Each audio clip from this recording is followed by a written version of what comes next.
మాటలు గుర్తుకొస్తున్నాయి. పుట్టుక నీది, చావు నీది, బ్రతుకు మాత్రం సమాజానిదే. ఈ మాటలు కేశవరెడ్డి గారి జీవితానికి ఇట్టే సరిపోతాయి. తన వైద్యం ద్వారా ఎందరో భౌతిక గాయాల్ని నయం చేసిన కేశవరెడ్డి గారు తన రచనల ద్వారా అంతకు మించి ఎందరో తెలుగువారి మానసిక రుగ్మతలను నయం చేశారు. క్షమించాలి, ఉదయం నుండి అందరూ ఇలాంటి విషయాలే చెప్తూ మీకు విసుగు తెప్పించుండొచ్చు. ప్రస్తుత సమావేశానికి అధ్యక్షత వహించవలసిందిగా డాక్టర్ అంబటి సురేందర్ రాజు గారిని కోరుతున్నాను. వేదిక మీదకి రావాల్సిందిగా మనవి.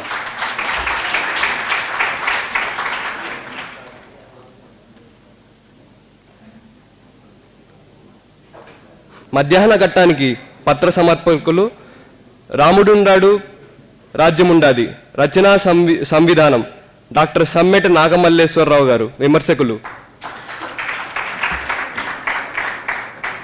కేశవరెడ్డి రచనలు తార్కికత ఎస్ చంద్రయ్య, పరిశోధకులు హెచ్సియు. సిటీ బ్యూటిఫుల్ సినిమా ప్రభావం దొడ్ల సత్యనారాయణ, పరిశోధకులు తెలంగాణ విశ్వవిద్యాలయం. చివరి గుడిసె పీడిత స్వభావం గజవెల్లి ఈశ్వర్ గారు, పరిశోధకులు హెచ్సియు. శ్మశానం దున్నేరు సామాజిక వైరుధ్య చిత్రణ గరిగ రాజేష్, పరిశోధకులు హెచ్సియు. రాముడుండాడు రాజ్యముండాది దళితుల జీవన చరిత్రణ సంగి సంజీవ్ కుమార్, పరిశోధకులు.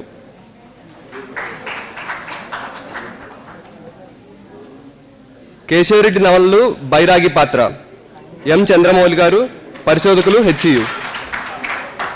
కేశవరెడ్డి నవలల ఎత్తుగడలు పరిణామాత్మక పరిశీలన కె రవికుమార్, పరిశోధకులు హెచ్సియు. మూగవాని పిల్లన గ్రోవి రచనా విన్యాసం డాక్టర్ జి వెంకటరమణ గారు, పరిశోధకులు హెచ్సియు. సభకు అధ్యక్షత వహించవలసిందిగా డాక్టర్ అంబటి సురేందర్ రాజు గారిని కోరుతున్నాను. ధన్యవాదములు. హెచ్సియు స్టూడెంట్స్ అందరికీ నా హార్టీ కంగ్రాచులేషన్స్. మీరు కేశవరెడ్డి గారి ఇలాంటి గొప్ప రచయిత నవలా సాహిత్యం మీద జరిగే సదస్సుకు ఇంత పెద్ద సంఖ్యలో హాజరు కావడం నాకు చాలా సంతోషంగా ఉంది. మిమ్మల్ని దాన్ని ఇక్కడ చూడడం. నేను మార్నింగ్ సెషన్కి రాలేకపోయాను. నేను హోమియో డాక్టర్గా ఉంటాను కనుక పేషెంట్స్ ఉంటాను కనుక రాలేకపోయాను. నా సెషన్ టైంకి వచ్చాను ఇప్పుడు మధ్యాహ్నానికల్లా. అంటే నేను యాక్చువల్గా ఇవాళ మాట్లాడేదే ఉండదు. I have to only chair the meeting and మీరు మాట్లాడుతుంటే విని దానికన్నా స్పందించడానికి నేను I'm more interested in that rather my self speaking. Last month 19th ఇదే హెచ్సిలో సోషల్ సైన్సెస్ డిపార్ట్మెంట్లో పిహెచ్డి స్కాలర్స్ స్టూడెంట్స్ నన్ను రమ్మని పిలిచారు మాట్లాడమని కేశవరెడ్డి సాహిత్యం మీద. ఆ రోజు ఒక 3-4 గంటలు ఆ స్టూడెంట్స్తో నేను మాట్లాడడం, వాళ్ళ ప్రశ్న జవాబులు అడగడం, వాళ్ళ ప్రశ్నలు నేను జవాబులు చెప్పడం, అట్లా సాగింది 19th August. సో ఇంతలోనే మళ్ళీ మన మిత్రుడు రామారావు గారు, నాగమల్లేశ్వర గారు రమ్మంటే మళ్ళీ రావడం జరిగింది.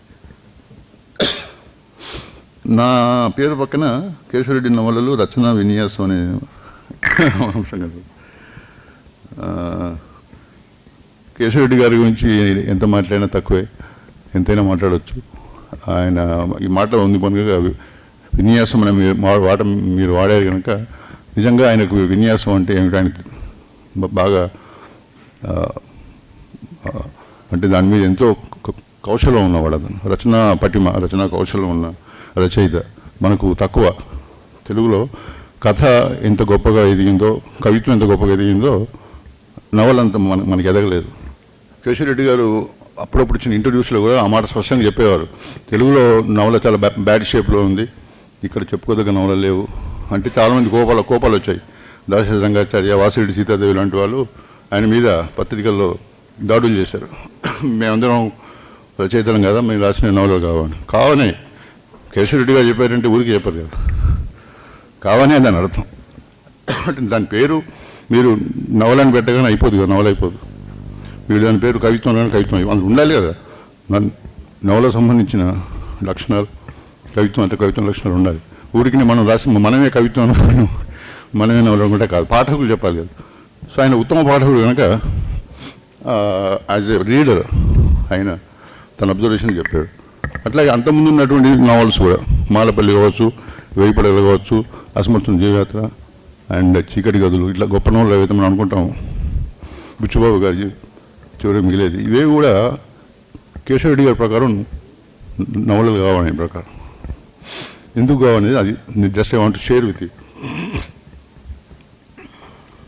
కేశవరెడ్డి గారి ప్రకారం నవల అనేది visual treat. Reader must see the things what is happening in the naval.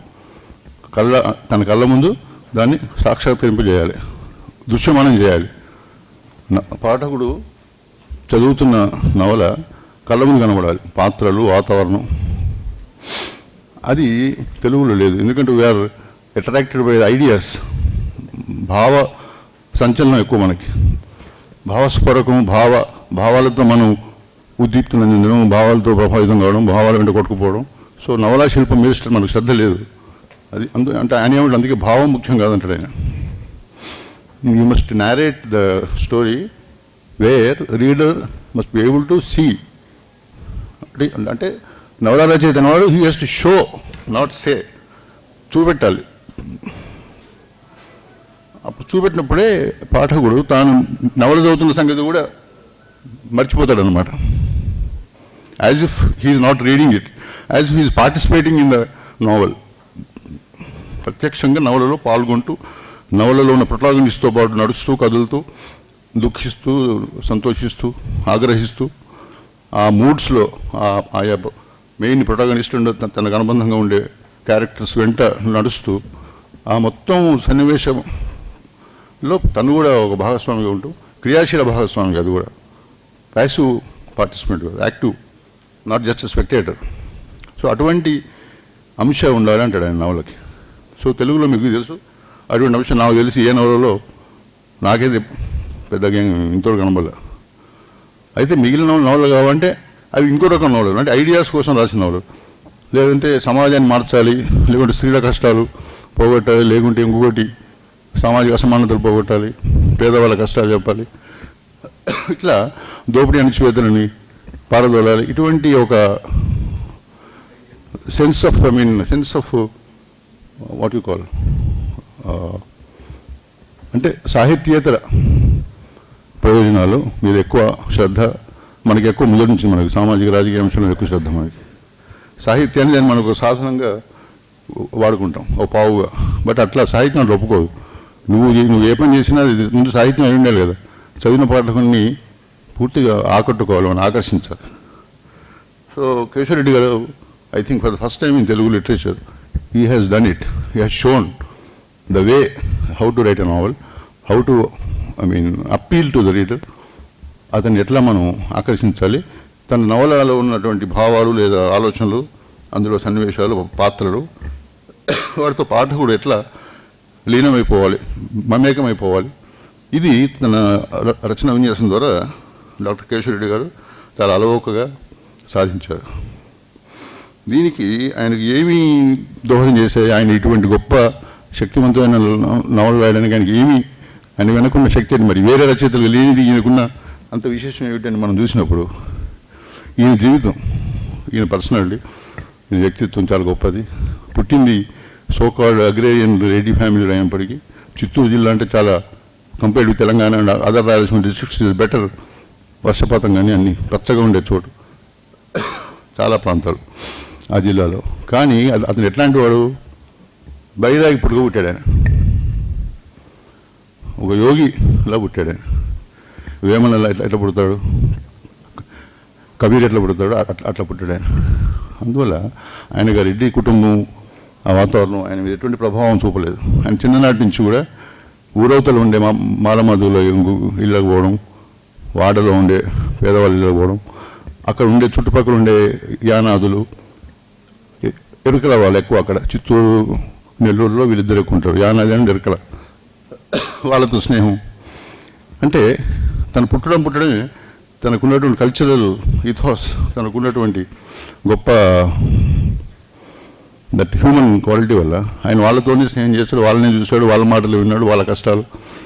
అందువల్ల ఆయన ఇతర మధ్యతరగతి రచయితలాగా మధ్యతరగతి సంబంధించినటువంటి కష్ట నష్టాలు, మధ్యతరగతి అంటే చాలా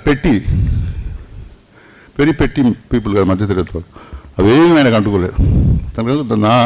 నా తరగతి గురించి నేను రాసుకోవాల్సింది ఏమీ లేదు, అనవసరం అనే క్లారిటీ ఆయనకు అట్లా అబ్బింది. ఆయనకు చాలా గొప్ప విషయం అది. అందువల్ల ఆయన మొదటి నుంచి కూడా ఎవరైతే పరిచితులు ఉన్నారో, అస్పృశ్యులు ఉన్నారో, సమాజ ప్రధాన స్రవంతి అనే సోకాళ్ళు ఒక మినియేచర్, ఒక మినిస్ట్రూల్ స్పేస్, ఒక 15% చెందిన స్పేస్లో ఎవరికైతే అవకాశం లభించలేదో, విద్య, ఉద్యోగం, బ్యాంక్ అకౌంట్, సొంత ఇల్లు, స్కూల్కి పోయే పిల్లలు, చెప్పిన మాట వినే భార్య, పిల్లలు, సో ఇటువంటి మధ్యతరగతి తాలూకు చెత్త చెదారం ఆయనకి ఏమి సోకలేదు.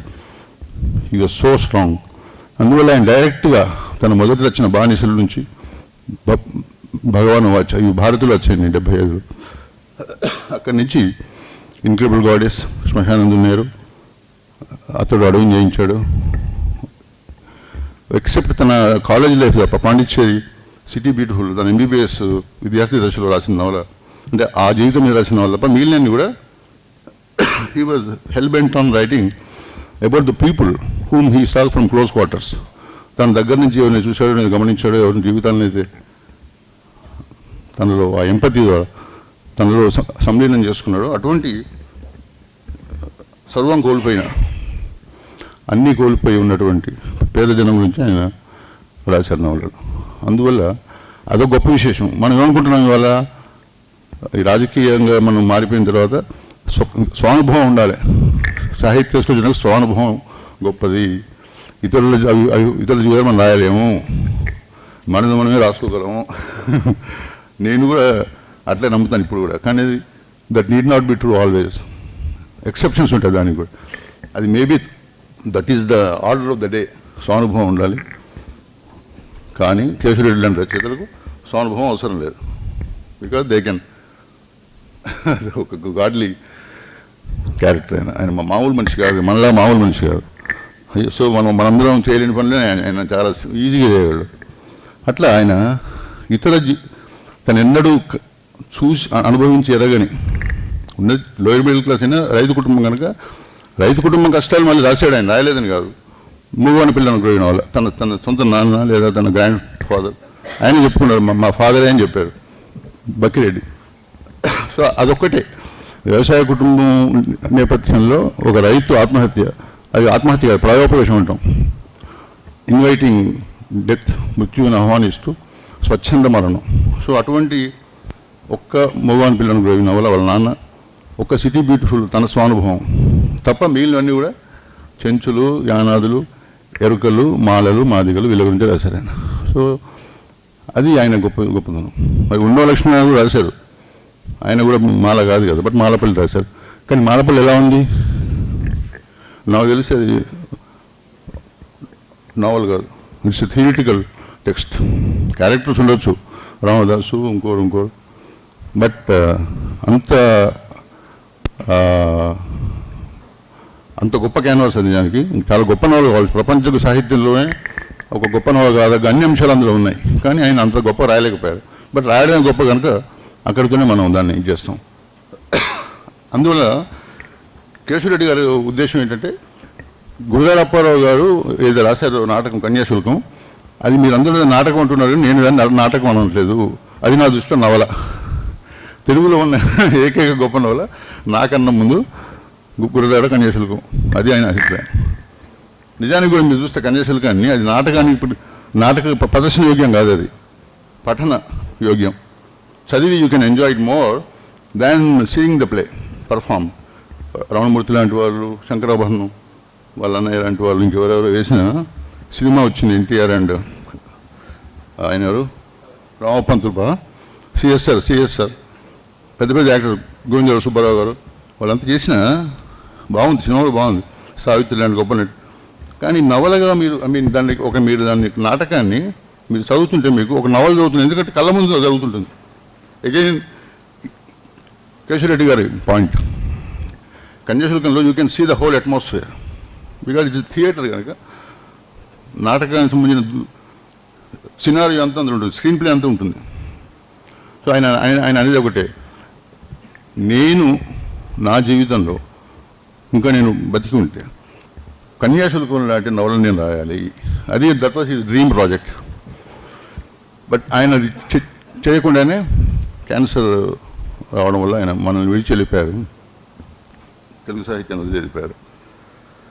సో నేను అదేంటంటే కేశవరెడ్డి గారు లాంటి విలక్షణమైన నవలాలని మనం ఏం నేర్చుకోవాలి, దృశ్యమానం చేయడం ఎట్లా, ఒక నవల ఒక కథ రాస్తే ఆ వాతావరణ పరికల్పన ఎట్లా చేయాలి అంటే మనకు అనుభవం ఉండాలి. ఆ జీవితం, ఆ వాతావరణం, ఆ గుడిసెలు, ఆ చెట్లు, ఆ రాత్రి గ్రామాల్లో రాత్రిపూడే వాతావరణం, ఆ శ్మశానం, ఆ మఠాలు, ఆ పేదవాళ్ళు ఉండే వాడలు, వీధులు, ఆ గ్రామాలు, ఆ అగ్రహారాలు, అవన్నీ మనకు తెలిసి ఉండాలి.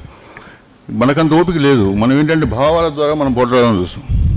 వరల్డ్ ఆఫ్ ఐడియాస్లో ఒక డామినెంట్ ఐడియాను పట్టుకొని ఐడియాను ఇన్స్పైర్ అయ్యి రాస్తాం కనుక అందులో ఇవన్నీ ఉండవు. దానికి గొప్ప ఎగ్జాంపుల్ మన మహారాజా చెందినటువంటి కొలవెంటి కుటుంబరావు గారు. కొలవెంటి కుటుంబరావులో వాతావరణమే లేదు అసలు. చచ్చినా మీకు ఆయన కథల్లో మీరు యూ కాంట్ షో ఒక మేఘం కానీ, ఒక చెట్టు కానీ, ఒక వర్షం బిందువు కానీ, ఒక పిచ్చుక, పిట్ట, పక్షి. He so enamoured by the word. మధ్యతరగతినైనా తీర్చిన్నాడు.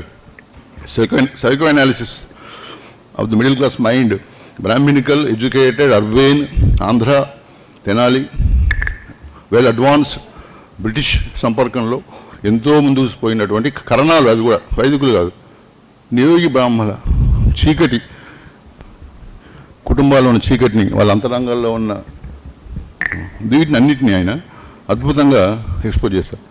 అయితే కుటుంబరావు గారు ఈయనలా రాయమని నేను కోరట్లేదు, కానీ కుటుంబరావు గారు అట్ట చేశారు.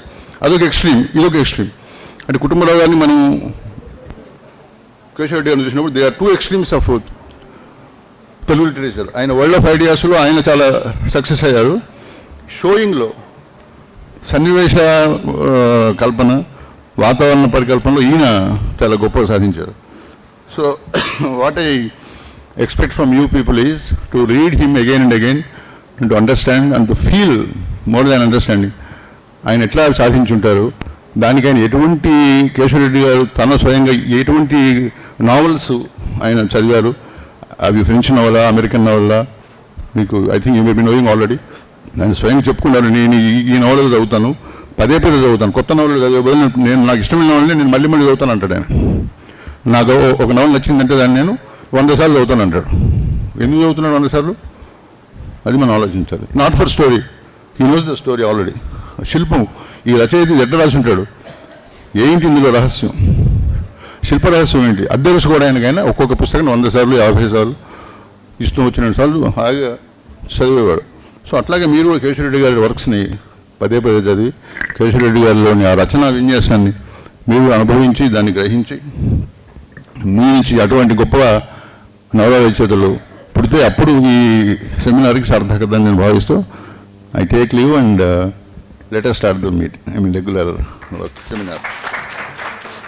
ఇప్పుడు మన మిత్రులు సమ్మెట నాగమల్లేశ్వరరావు గారు కేశవరెడ్డి గారి నవల రావణుడు ఉండరు రాజ్యం ఉండేది రచన సంవిధానం అనే అంశం మీద మాట్లాడతారు.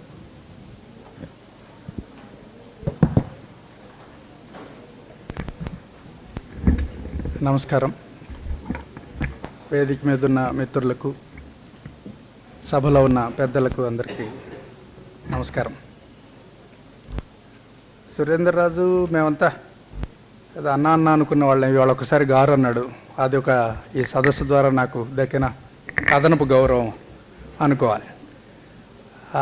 ఉదయం దినపత్రిక ప్రారంభించిన కాలంలో అక్కడ విద్యానగర్లో అలిశెట్టి ప్రభాకర్ స్టూడియోలో చాలాసేపు కూర్చుని, తర్వాత అంబటి సురేంద్రరాజు, వలూరుపల్లి రాజగోపాలు, తలావజ్జల శివాజీ, వీళ్ళ ఈ త్రిమూర్తులు శంకరమఠం పక్కన ఒక ఫస్ట్ ఫ్లోర్లో ఉండేవాళ్ళు. అప్పుడు మేము సాయంత్రాలు వీళ్ళ దగ్గరికి ముఖ్యంగా కొత్తగా వచ్చిన ఇంగ్లీష్ పుస్తకాలని తాకడానికి వెళ్ళేవాళ్ళం. నేను తెలుగు ఎంఏ చేస్తూ ఉండేవాడిని, నాకు పెద్దగా ఇంగ్లీషు చదివినా అర్థమయ్యేది కాదు. వీళ్ళు ఏమైనా పొరపాటున ఒక పుస్తకం ఇచ్చినా అది ఒక 2-3 నెలలు పట్టేది, అది తెలిసేది కాదు. కానీ అన్న దగ్గర చాలా పుస్తకాలు ఉండేవి, బోల్డెన్. మా అంత ఫిలాసఫీ, మార్క్విజ్, వాళ్ళ క్యాముస్ నావలలు, ఇక్కడ ఎన్నో గొప్పలు వాళ్ళ ఇంట్లో. అవన్నీ ఆయన లేనప్పుడు ముందే ఇంటికి వెళ్ళిపోయి అన్నీ చూస్తూ ఉండేవాళ్ళం. తర్వాత పక్కనే రూమ్లో శివాజీ ఉండేవాడు. ఆయన కొంచెం గురువు లాంటివాడు, తలవాజుల శివాజీ. ఆయన పిల్లల్లో పిల్లవాడు, పెద్దల్లో పెద్దవాడు కనుక ఆయనకు పిలిచి కూర్చోబెట్టి, అన్న ఈ పుస్తకం ఏమిటి అంటే ఆయన కొంచెం వివరాలు చెప్పేవాడు. అట్లా మాకు ఎప్పుడో 1984 నాటి నుంచి అనుబంధం. సరే, వేదికల మీద ఆయన పెద్దగా ఇష్టపడే వ్యక్తి కాదు, మాట్లాడే వ్యక్తి కాదు. ప్రైవేట్ టాక్స్లో చాలా కొంత హార్ష్ కామెంట్స్ ఆయన మాకు కిక్కు పుట్టించేవి చేస్తూ ఉంటాడు కనుక ఆయన్ని కొంచెం కదిపి అలా ఎవరినన్నా మమ్మల్ని అయినా సరే తిట్టించుకుని వస్తే కొంచెం ఒక సరదాగా ఉండేది విద్యార్థి జీవితంలో. తర్వాత కాలంలో ఆయన ఆంధ్రపత్రిక అంటే ఉదయం అయిపోయింది, తర్వాత ఆంధ్రపత్రిక మొత్తంగా ఇక్కడికి వచ్చేసింది. అంటే ఆంధ్రపత్రిక అనే దినపత్రిక ఆ తర్వాత అంతర్ధానం అయిపోతుంది.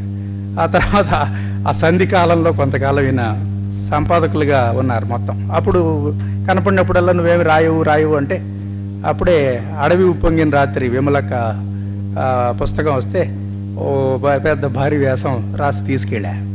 అన్న ఒక 60 పేజీ ఇచ్చి వేశాడు. ఆ విధంగా కూడా నన్ను ఏదైనా రాయించడానికి ఒక ప్రయత్నం ఎప్పుడైనా చేసేవాడు. అట్లా మా స్నేహం అది.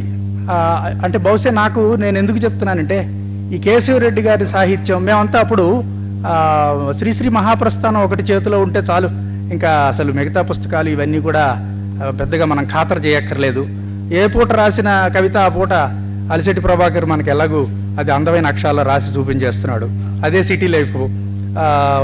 తర్వాత సాయంత్రాలు ద్వారకాలో ఈ అన్నయ్య మా శివారెడ్డి గారి కోసం అక్కడ మేము చాలామంది వెళ్ళి ద్వారకాలో కాఫీ తాగడం, వీళ్ళ కవులంతా ఒక బోళ్ళెంతమంది కలవడం, అదొక పెద్ద వాతావరణంగా ఉండేది. అక్కడ మాకు క్రమంగా ఈ రచయితల బహుశా నేను అనుకోవడం ఈ కేశవరెడ్డి గారి గురించి మొదటిసారి నేను విన్నది, ఆ తర్వాత ఆ పుస్తకాలు అందుకున్నది కూడా బహుశా సురేంద్రరాజు దగ్గరే. అందుకని చెప్తున్నాను అన్నమాట. సరే, చాలా మాట్లాడవలసిన వాళ్ళు చాలామంది ఉన్నాం. నాకు ఇచ్చినటువంటిది ఏంటంటే రావుడు ఉండాడు రాజ్యం ఉండాది. ఇది కేశవరెడ్డి గారి గొప్పతనం ఇప్పుడు ప్రత్యేకించి నేను చెప్పక్కర్లేదు. కానీ అయితే ఆయన రాజకీయ అభిప్రాయాలు లేకుండానే ఇవన్నీ రాశాడని అనుకోలేం. రచయిత కవి ఎవరి పక్షాన నిలబడాలి అనే ఒక స్పష్టమైనటువంటి దృక్పథం ఉంటుంది. అయితే సంఘాల్లో ఉండకపోవడం అనేది క్రైటీరియా కాదు. సంఘాల్లో ఉండడము, జెండాలు పట్టుకోవడము ఒకటే క్రైటీరియా అయితే ఆ ఒక్కటే మాత్రమే చేసి రచన చేయని వాళ్ళు ఎంతోమంది ఉన్నారు. అందుకని రచయిత అనేవాడు ముఖ్యంగా రచన చేయాలి. ఆ చేసినటువంటి రచన ఈ సంఘాలకు ఈ జెండాలకు వెన్నుదన్నుగా నిలవాలి. అలా సంఘాలకు జెండాలకు వెన్నుదన్నుగా నిలబడేటటువంటి రచనలు చేసినటువంటి కొద్దిమంది రచయితల్లో కేశవరెడ్డి గారు అగ్రగణ్యులు. ఆయన మొత్తం సాహిత్యం అంతా ఆయన చెప్పినట్టుగా దళితులు బహుజనుల జీవన చిత్రణే ప్రధానంగా ఉన్నటువంటి వ్యవహారం. అందులో ఈ రావుడుండాడు రాజ్యం ఉండాడులో భూమి కోల్పోతే వాడు రైతైనా కూడా దళితుడి కిందే లెక్క. రైతుకి దళితుడికి గ్రామంలో కేవలం ఒక విభజన రేఖ ఏమిటంటే వీడికి భూమి ఉంటుంది, వాడికి ఉండదు. ఈ భూమితో వీడికి విపరీతమైనటువంటి అధికారము, విపరీతమైన అహంకారము, విపరీతమైనటువంటి దొరతనము, రాజ్యము వీడు చెలాయిస్తాడు రైతు. అందులో భూస్వాములైనటువంటి వాళ్ళైతే ఈ దొరతనము రాజ్యముతో పాటు చాలా క్రూరత్వం కూడా కనబరుస్తారు. ఇందులో ఈ ఒంటిల్లు అనే ఊర్లో ఒక పెదనాయుడు ఒక 200 ఎకరాలు సుక్షేత్రం ఉన్నటువంటి ఓ పెద్ద భూస్వామి. అతని దగ్గర పనిచేస్తున్నటువంటి ముత్యాల నాయుడు ఆయన వ్యవసాయం అంతా చూసుకుంటూ ఉంటాడు. వాళ్ళ దగ్గర 30 సంవత్సరాల క్రితం చేరి బాండ్ పేపర్ మీద కాగితం మీద సంతకం పెట్టి ఇవాళకి విముక్తి పొందకుండా వెట్టి చాకిరీ చేస్తున్నటువంటి కోనిగాడు వాళ్ళ దగ్గర ఆ పొలాల కాపలా కాస్తూ యానాది మిట్ట మీద ఉంటాడు. ప్రారంభంలో ఆ కోనిగాడిని అదిలించడానికి ముత్యాల నాయుడు రావడంతో ఈ నవల మొదలవుతుంది. ఆ కోనిగాడు జవసత్వాలంతా ఈ పొలంలో పెట్టేసి ఈ పెదనాయుడిని పెంచి ఇంకా పెదనాయుడిని చేసి తను మాత్రం కేవలం ఒక తనని మింగేస్తున్న వృద్ధాప్యాన్ని మాత్రమే మీదకి తెచ్చుకుంటాడు. అటువంటి స్థితిలో ఈ కోనిగాడు స్థానంలో ఎవరిని పెట్టాలి, ఆ యానాది మెట్టంతా కాపలాగాయడానికి ఇంత నమ్మకంగా ఇంత విశ్వసనీయంగా అని ఈ ముత్యాల నాయుడు ప్లాన్ చేసి, నీ కొడుకు ఎక్కడున్నాడు రా అని అడిగితే ఏదో పట్నం పోయాడు స్వామి అని చెప్తాడు. ఆ కొడుకుని పిలిపించి పెదనాయుడు చాలా ఆసక్తిగా ఉన్నాడు, నీ కొడుకుని కూడా పనిలో పెట్టేస్తే నువ్వు ఇంతకాలం చేసినందుకు నీకు ఫలం దక్కుతుంది, నీకు ఇదే యానాది మెట్ట మీద 1 ఎకరం పొలం పెదనాయుడు ఇస్తాడు అని చెప్తాడు. దాంతో కోనిగాడు అసలు దాన్ని ఏమంటారంటే ఆనందాశ్చర్యాలు కాదు, వాడు అసలు ఒక దళితుడు నాకు 1 ఎకరం పొలం ఇవ్వడం ఏమిటి అని చెప్పేసి ఆ పొలానికి ఉన్నటువంటి వాళ్ళు అందుకోలేని ఆకాశం లాంటి వ్యవహారం కదా, వాడు 1 ఎకరం పొలం కోసం అని చెప్పేసి వాడు ఆ కొడుకుని పిలిపించమని పోస్ట్ మాస్టర్ దగ్గరికి వెళ్ళి ఉత్తరం రాయిస్తాడు. ఉత్తరం రాయించి కొడుకు వచ్చేలోగా తిరుపతి వెళ్ళి వెంకటేశ్వర స్వామికి తలనీలాలు ఇచ్చొస్తానని కోనిగాడు వెళ్ళిపోతాడు ఆ ఊళ్ళోంచి. కోనిగాడు తండ్రి లేడని తెలియదు, వీడు ఉత్తరం అందుకుని ఈ మద్రాసులో భవన నిర్మాణ కార్మికుడిగా పనిచేస్తున్న పుల్లిగాడు ఆ ఊళ్ళోకి ప్రవేశిస్తాడు. అయితే మళ్ళీ కోనిగాడు వచ్చేసరికి ఆ ఊరినంతా ఈ పుల్లిగాడు అతలాకుతలం చేసేస్తాడు. అంటే అది పెద్దగా వీడేదో జెండాలు పట్టుకుని చేయడు, కానీ ఆ ఊళ్ళో చాలా కీలకమైన వాళ్ళ దగ్గర వీడు రకరకాల ప్రస్తావనలు చేస్తాడు. మొత్తం మీద ఊర్లో ఏముంది, నువ్వెందుకు పోయావు, మొత్తం వీడు కొంచెం పట్నం వెళ్ళొచ్చినటువంటి ఇది కనపడుతుంది వాడి శరీరంలో కానీ వాడి బెల్ట్లో కానీ వాడి దీంట్లో కానీ. అంటే కాస్త తిండి తిప్పలు శుభ్రంగా ఉన్నటువంటి వ్యవహారంగా. అదే పల్లెటూరులో అదే అర్జునవాడలో ఉన్నటువంటి ఆయన చెప్తాడు ఒక మాట, తెల్లవారింది కూలీల వేట కోసం రైతులు అర్జునవాడ మీద పడ్డారు అని. అంటే ఆ వాక్యంలో ఇప్పుడు రచయిత ప్రతి పదంలోనూ తెలిసిపోతుంది ఎవరి పక్షాన్ని మాట్లాడుతున్నాడు అనేది.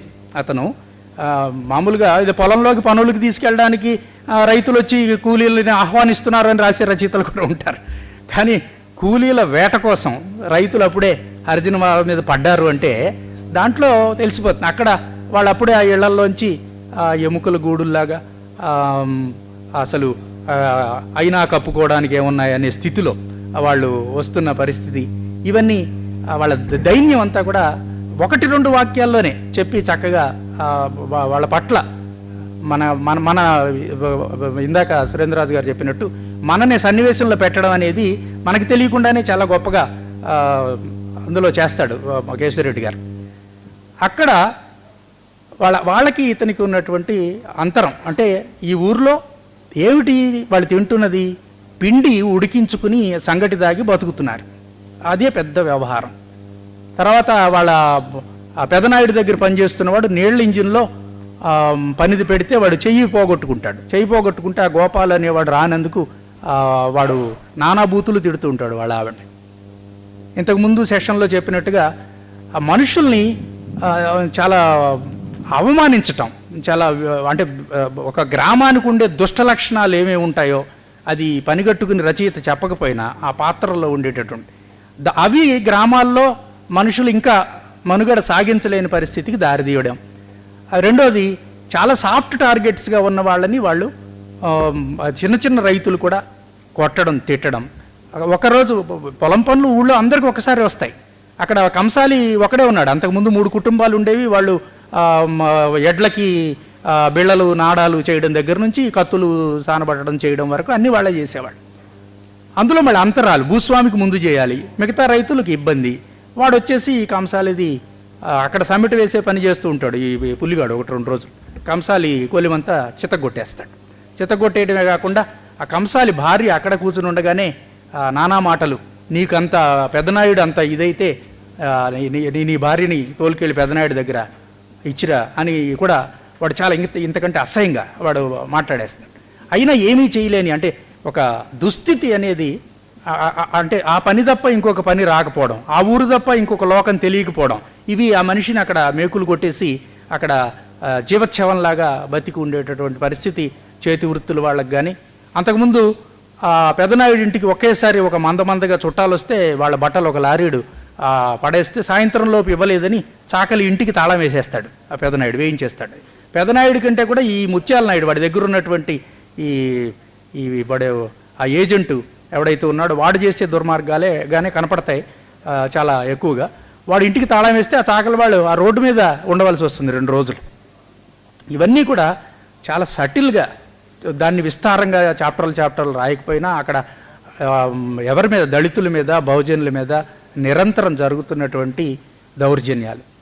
అదే సందర్భంలో మళ్ళీ ఈ తిరుపాల నాయుడు అప్పుల పాలై బ్యాంకు దగ్గర రుణాలు తీసుకుని దాంట్లో ఇరుక్కున్నప్పుడు అతను భూమిని కోల్పోతే తిరుపాల నాయుడు ఎక్కడికి రావాలి? మామూలుగా అయితే మరి పెదనాయుడు ఆదుకోవచ్చు కదా తిరుపాల నాయుడిని. ఈ 200 ఎకరాలు ఉన్నవాడు 2 ఎకరాలు ఉన్నవాడిని ఆదుకోవచ్చు కదా. అదే ఉండదు. మళ్ళీ తిరుపాల నాయుడు భూమి వేలం పెడితే ఆ ఊళ్ళో ఉన్న ఇంకొక నాయుడే పాడుకుంటాడు కదా. అల్టిమేట్గా మళ్ళీ తిరుపాల నాయుడు వచ్చి మాలపల్లిలో అరుగు మీద కూర్చుని ఉంటాడు. ఈ కోనిగాడు అడుగుతాడు, మన మానపల్లికి కాపోడు ఎందుకు వచ్చి కూర్చుంటాడు అని అడిగితే లేదు మా తిరుపాల నాయుడే వచ్చాడు. ఆ తిరుపాల నాయుడిని కూడా అంటే అక్కడ కంసాలిని, తిరుపాల నాయుడిని, వీళ్ళందరికంటే గొప్ప క్యారెక్టర్ ఇంకొకటి ఈ రావుడు ఉండేవాడు రాజు ఉండేవాళ్ళలో ఆంజనేయ స్వామి గుడిలో పూజారి. ఆయనకి నిజానికి ఈ భౌతికంగా ఎటువంటి ఇబ్బంది లేదు. ఆ దేవాలయానికి బోల్డంత ఇనాం భూములు ఉన్నాయి. ఇంకా అదనంగా ఆ దేవాలయం జీర్ణోద్ధరణ చేయిస్తున్నారు. ఆ తర్వాత ఈ మధ్య పెదనాయుడు మళ్ళీ కొంత భూమిని ఆ దేవాలయానికి ఇచ్చాడు. అయినా సరే ఊరు పాడైపోయింది, ఇక్కడ ఎవరికీ గౌరవం లేదు, బతుకు తెరువు లేదు. ఈవెన్ ఈ తిరుపాల నాయుడు వేలం వేసిన రోజున ఆ ఊళ్ళో బాధపడిన వాళ్ళు లేడు. ఈ చేతి వృత్తులు వాళ్ళు చాకలి ఆ రోజున ఫస్ట్ టైము ఆ దేవాలయంలో పూజారి కళ్ళు కాంపౌండ్కి వచ్చి కళ్ళు తాగేస్తాడు. కళ్ళు తాగేసి నిద్ర పట్టదు నాకు ఇంకా ఈ తిరుపాల నాయుడికి ఇట్లా జరిగిందని చెప్పేసి బాధపడిపోయి ఆ మన్నాడు అంటే వాళ్ళకు ఉన్నటువంటి సంబంధం ఆ గుడి తాళాలు తీసుకెళ్ళి ఆ ముత్యాల నాయుడికి పడేస్తాడు. అదేమిటయా నువ్వు నీకు పొలం తక్కువైతే చెప్పు ఇంకా ఇస్తాము, అంతేగాని నువ్వు వదిలేసి వెళ్ళిపోతాను అంటావు గుడిని. అంటే దేవుడు అనేవాడు ఉంటే, గుడి అనేది ఉంటే ఊరిని కాపాడాలి.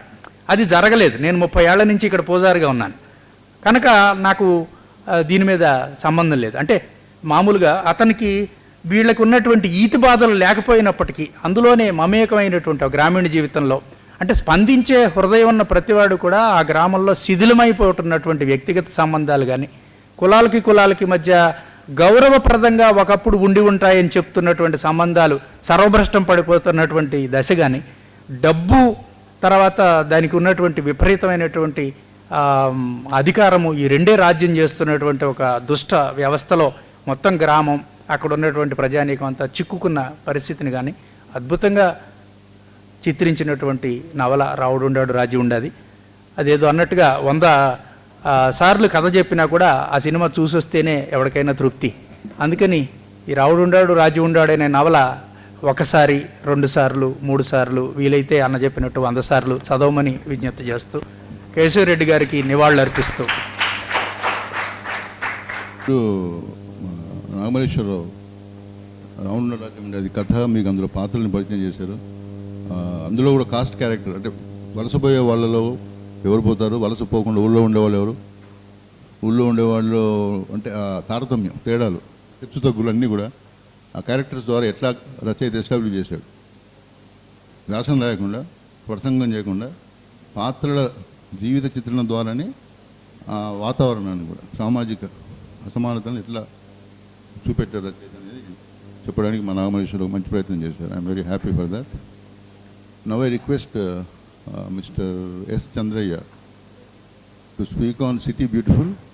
బహుజన స్టూడెంట్ ఫ్రంట్ హైదరాబాద్ సాహితీ సమితి నిర్వహిస్తున్న ఈ సభ 2వ సమావేశానికి అధ్యక్షం వహిస్తున్న అంబటి సురేందర్రాజు గారికి, ముఖ్యంగా ఆయనని కేశవరెడ్డి సాహిత్య ప్రయాణికుడిగా గుర్తించవచ్చేమో, ఆయనకు నా తోటి పత్ర సమర్పకులకు అధ్యాపకులకు, విద్యార్థి మిత్రులారా, కేశవరెడ్డి సాధారణంగా అందరూ నాకు ఇచ్చిన అంశం ఏమిటంటే అని మొదలుపెట్టారు. నిజానికి నేను ఎట్లా మొదలు పెడతా అంటే నేను తీసుకున్న అంశం ఏమిటంటే నేను తీసుకునే రకం ఇచ్చే రకం కాదు. కనుక నాకు స్వేచ్ఛ, ఈ అంశం ఎన్నుకోవడంలో నాకు చాలా స్వేచ్ఛను కల్పించిన అన్న మల్లెగూడ గంగాప్రసాద్ గారికి ముఖ్యంగా. నా అంశం కేశవరెడ్డి అతడు అడవిని జయించాడు నవల తార్కికత. దాంట్లో ప్రకటించినట్టుగా మొత్తం నవలు చేద్దామని అనుకున్నాను. మల్లెపూడి రవిచంద్ర చెప్పినట్టు నాకు కూడా ఏ నవల మిగలలేదు లైబ్రరీలో. కనుక కేవలం ప్రస్తుతానికి తర్వాత పత్రాన్ని ఎక్స్టెన్షన్ చేసే క్రమంలో అన్ని నవలలకు సంబంధించి తార్కికమైన అంశాలను విశ్లేషిద్దాం అనుకుంటున్నాను. ప్రస్తుతానికి ఒక నవల తీసుకున్నాను. ఒక 2 నిమిషాలు చదివి తర్వాత వివరిస్తాను.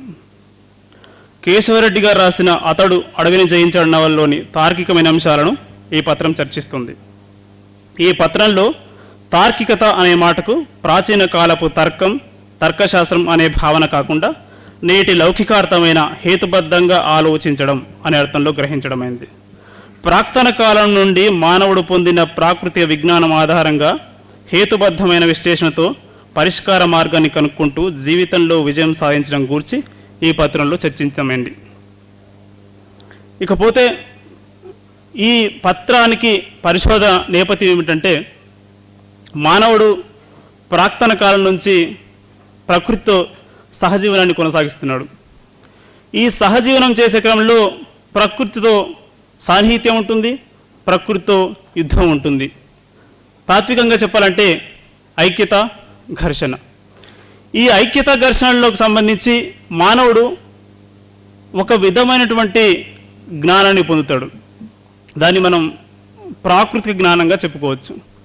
ఈ ప్రకృతి నుంచి పొందిన ప్రాకృతిక జ్ఞానంలోంచి రచయిత, మానవుడు లేదా రచయిత, ఇక్కడ ఎవరైనా కావచ్చు, ఈ రచయిత తన ముందున్నటువంటి సంక్లిష్టమైన వ్యవస్థను, సంక్లిష్టమైన సమాజాన్ని ఎట్లా అర్థం చేసుకోవాలి, ఈ సంక్లిష్టమైన సమాజం నుంచి దాన్ని ఛేదన చేస్తూ ఇట్లా ముందుకు వెళ్ళాలి అనే క్రమంలో ఒక తర్కం పనిచేస్తూ ఉంటుంది ఎవరికైనా సరే. ఈ తర్కాన్ని నిజానికి ఈ మానవుడు ప్రకృతి నుంచి పొందుతూ ఉంటుండు. ఈ పత్రంలోని అంశాలు చాలా ఉన్నాయి. నిజానికి దాదాపు 6 పేజీల పత్రం ఇది. ఈ నవల్లో ఇంకా అనేకమైన తార్కిక విషయాలు, పూరేడు కథలకు సంబంధించి, కుందేలు జాడును కనుక్కోవడంలో, సుక్కపంది అడుగులేనని ఖచ్చితంగా చెప్పడంలో, కుంట నుంచి సుక్కపంది బయటకు వచ్చినప్పుడు దాని ఒంటి నుండి జారిన నీటి తేవను గూర్చి ఒక అంచనాకు రావడంలో, సుక్కపంది మీదకు నక్కలు 4 దిక్కుల నుంచి 4 దాడికి రావడంలోని ఆంతర్యాన్ని అంచనా వేయడంలో ముసలుడు చేసే తర్కం ఎట్లా ఉంటుందనే విషయాలను నేను ప్రస్తావించాను. ప్రస్తుతానికి 2 అంశాలను ప్రస్తావించి ముగిస్తాను. ఒకటి, సుక్కపంది జాడును ముసలుడు ఎట్లా కనుక్కుంటాడు. 2, వర్ష బీభత్సానికి భయపడి పారిపోయిన ఎనబోతు ఎటువైపు వెళ్ళింది, దాన్ని ఎట్లా పట్టుకొని సుగాలిలకు చేర్చాలి అని 2 నిమిషాలను ప్రస్తావిస్తాను. ఈ తర్కం, ముసడి తర్కం, సాధారణంగా తర్కశాస్త్రంలో అనుమాన ప్రమాణం, ప్రత్యక్ష ప్రమాణం అని 2 ఉంటాయి. ఈ అనుమాన ప్రత్యక్ష ప్రమాణ జోలికి వెళ్లకుండా ఈయన ముఖ్యంగా తన తర్కాన్ని 4 విధాలుగా చేసుకున్నాడు. ఒకటి, మొదట నవలలోని సంఘటన సంబంధిత పూర్వపారాలను స్థూలంగా వివరించుకోవడం. 2, సన్నివేశాన్ని పరిశీలించి వింగడించడం. 3, సన్నివేశాన్ని ప్రాకృతిక జ్ఞానంతో విశ్లేషించి తర్కించడం. 4, పరిష్కారాన్ని కనుక్కోవడం. ఈ ఎనబోతును లేదా సుక్కపందిని కనుక్కోవడంలో తర్కం ఎట్లా పనిచేసింది అంటే ఈ 4 విధాలుగా పనిచేసింది. ఇప్పుడు సుక్కపందిని ఈ 4 విధాల సూత్రాల అన్వేషణలో, అనువర్తనతో ఎట్లా సుక్కపంది జాడం కనుక్కుంటారు అనేది ఒక విషయం చెప్పిద్దాం మనం. సుక్కపందిని వెతకడానికి అరణ్యంలోకి వెళ్ళిన ముసలివాడు ఒక చౌరస్తా లాంటి ప్లేస్లో నిలబడతాడు. 4 రోడ్ల కూడలో నిలబడతాడు. అక్కడి నుంచి మనకు ఒక సామెత ఉంది, గుడ్డెద్దు చేన్లబడ్డట్టు. గుడ్డెద్దు చేన్లబడ్డట్టు కాకుండా అక్కడి నుంచి తన ప్రయాణం ఎటు సాగాలి, సుక్కపంది ఎక్కడ పోయి ఉంటుంది అని ఒక ఆలోచన చేస్తాడు. అదే తర్కం. ఈ తర్కం అనేది ప్రాకృతికమైన విజ్ఞానంతో సాగింది, హేతుబద్ధమైంది.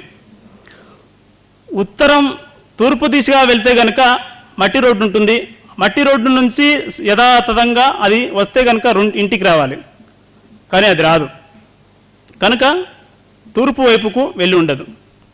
ఇకపోతే ఉత్తర వైపున వెళ్ళిందా అని చూస్తే కనుక ఉత్తర వైపున వెళ్ళడానికి అవకాశం లేదు, ఎందుకంటే అది మైదానం ఉంటుంది. ప్రసవ గడియల్లో ఉన్నటువంటి సుక్కపంది ఎట్టి పరిస్థితుల్లోనూ మైదాన ప్రాంతంలోకి వెళ్ళదు అని ఒక ప్రాకృతిక జ్ఞానం ఉంది కనుక ఆయన అటువైపు వెళ్ళాడు.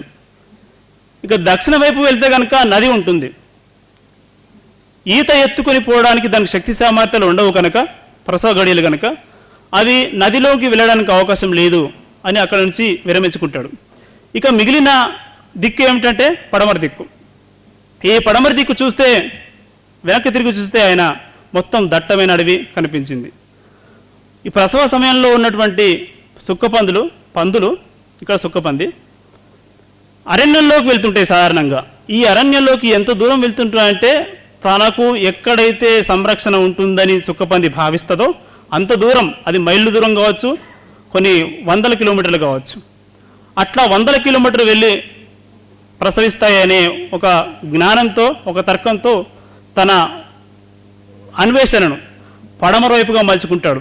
ఇది ముసలోడు చేసిన తర్కం, ముసలోడు చేత కేశవరెడ్డి గారు చేసిన తర్కం. ఇక రెండవది ఎనబోతు పారిపోతుంది. ఈయన ఈ సుక్కపంది అన్వేషణలో అడవిలో తిరుగుతున్న సందర్భంలో ఈయనకు 40 ఏళ్ల కాలం నాటి ఒక సంఘటన గుర్తు వస్తుంది. కరువు వచ్చినప్పుడు ఈయన అధికారి ఒక 40 ఆవులనిచ్చి సుగాలీల ప్రాంతానికి పంపిస్తాడు. ఆ సుగాలీల ప్రాంతం వెళ్ళినప్పుడు ఒక ఆలోచన గుర్తుకొచ్చి ఆయన ఇట్లా స్మరణ చేసుకుంటాడు. ఒక రకంగా ఇది భీకరమైనటువంటి వర్షం పడుతుంటుంది, మెరుపులు ముగిస్తుంటాయి, వడగళ్ళ వాన రాళ్ళవాన కురుస్తుంటుంది. అక్కడ ఉన్నటువంటి పశువులు చెల్లాచెదరై తమ మెడలకు కట్టిన తలుగులను తెంపుకొని ఎక్కడికక్కడే చెల్లాచెదరవుతుంటాయి. ఈ క్రమంలో అన్నీ కూడా అంటే కొత్త ఎనబోత కూడా ఉంటుంది అక్కడ. ఆ ఎనబోతు పారిపోయి ఉంటాయి తెంచుకొని. ఈ పారిపోయిన ఎనబోతును వెతుక్కోవాలి. ఎట్లా వెతకాలనుకున్నప్పుడు ఆ సుగాలిల మధ్య ముసలోనికి మధ్య, ముసలోడు అంటే అప్పుడు యువకుడు, ఆ యువకుడికి లేదా ముసలోడికి మధ్య ఒక తార్కికమైన చర్చ నడుస్తుంది. ఈ తార్కికమైన చర్చ త్రిశంకు స్వర్గంలోంచి వచ్చింది కాదు, ఇది కేవలం ప్రకృతి నుంచి వచ్చిన జ్ఞానం, హేతుబద్ధమైన జ్ఞానం. ఈ తర్కం ఎట్లా నడుస్తుందంటే తూర్పు దిక్కుగా వెళ్తే, ఇది కేవలం దిక్కులకు సంబంధించి, తూర్పు దిక్కుగా వెళ్తే కనుక అది తీరా మైదానం ఉంటుంది, అక్కడ మైదానంలోకి వెళుతుంది. ఈ 3 దిక్కులు కూడా దట్టమైన అడవితో పరివేష్టితమై ఉంటాయి. ఇవి సుగాలీలంతా అడవిలోకి వెళ్ళి ఉంటుంది ఎనబోతు కనుక మనం అందరం అడవిలోకి వెళ్ళి ఆ దట్టమైన చెట్ల మధ్య అరణ్య మధ్య వెతుకుతామని చెప్పేసి వీళ్ళు అంటారు. కానీ ముసలోడు చాలా దీర్ఘంగా ఆలోచించి ఒక చూపు చూస్తాడు ఆకాశంలోకి.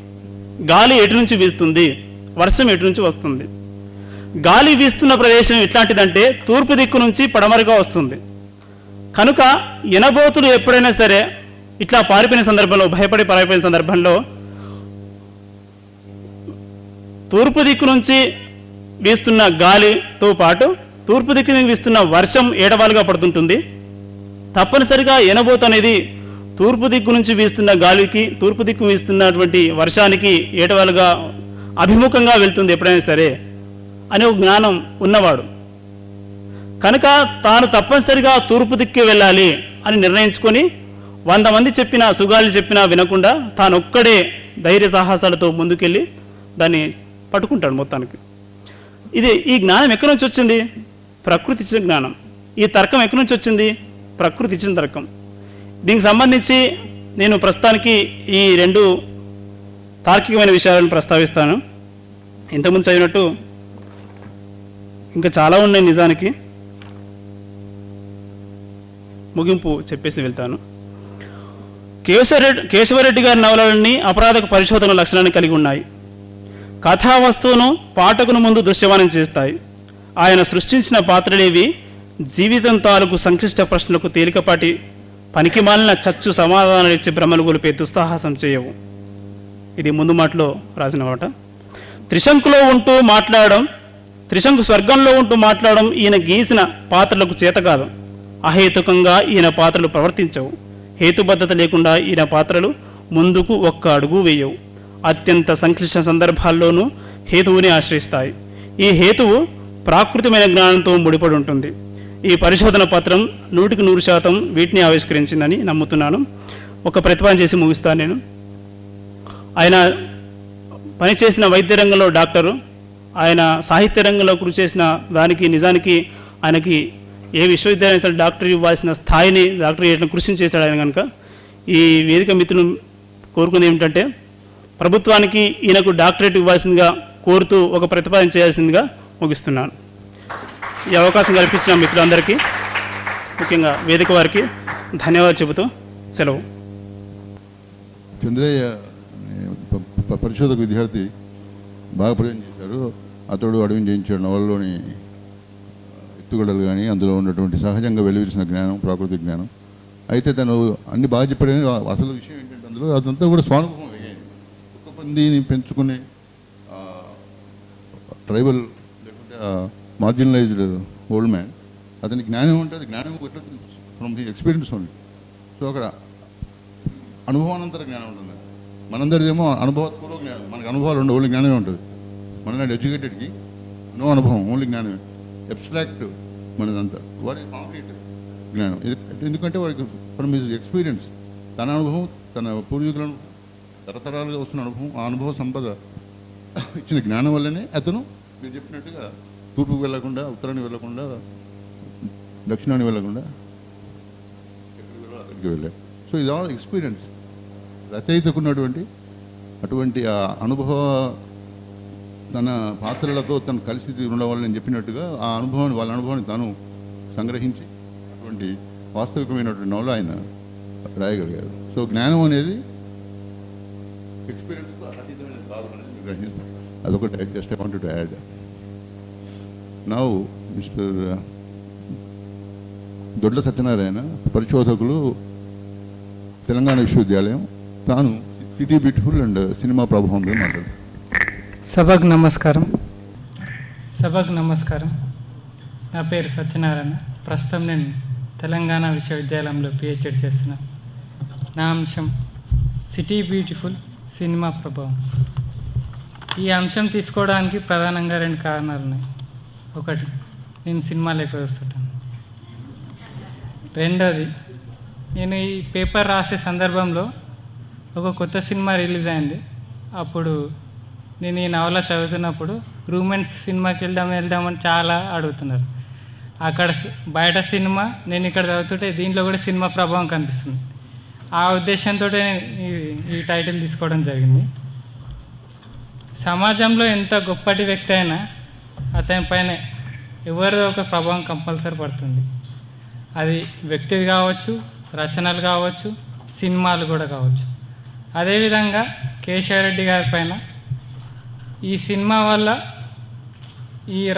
ఈ సిటీ బ్యూటిఫుల్ రచన వల్ల ఆయనపై కూడా కొంత సినిమా ప్రభావం ఉందని నాకు అనిపించింది. దానికి ఉదాహరణగా మీకు ఇక్కడ చెప్తూ, ఆయన ఏ అంశంలో అవి ఎందుకు తీసుకుంటో కూడా నేను ఈ పేపర్లో పూర్తిగా మెన్షన్ చేసిన. ఈ నవల కొంతవరకు ఉత్తమ పురుష కథనంలో నడుస్తుంది. ఎందుకంటే ఈ నవలలో ప్రధాన పాత్రధారణ దేవిదాసు సినిమా స్టోరీ గురించి కానీ, సినిమా పాత్రల గురించి కానీ చెప్పినా అది ఇతరుల పాత్రకు చెప్పకుండా డైరెక్ట్ పాఠకునికి చెప్తున్నట్టుగా ఉంటుంది. సో అందువల్ల ఇది కొంతవరకు ఉత్తమ పురుష కథనంలో జరిగింది. అలాగే చైతన్య స్రవంతి ధోరణికి చెందిన నవలగా అందరు చెప్తుంటారు. ఆ అంశాలు కూడా ఇందులో చాలా ఉన్నాయి.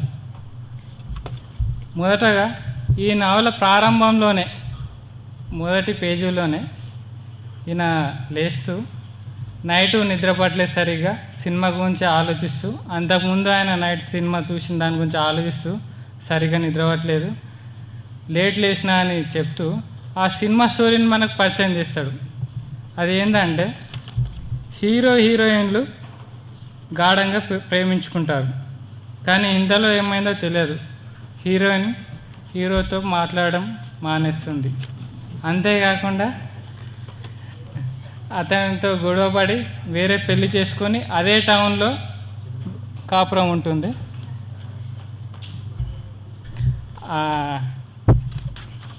కాపురం ఉండి అది వాళ్ళు ఎందుకు గొడవ పడినరు అనే రీజన్ కరెక్ట్ ఇంట్లో స్టోరీలో మనకు దేవిదాస్ పాత్ర చెప్పాడు. అదే స్టోరీని ఇప్పుడు ఇంతకుముందు దార్ల సార్ చెప్పినట్టుగా పొద్దున కేశవరెడ్డి ఏదైనా వర్ణన కానీ ఏదైనా చెబితే అది తర్వాత కథకు అది ముందుగానే చెప్పినట్టు అనిపిస్తుంది.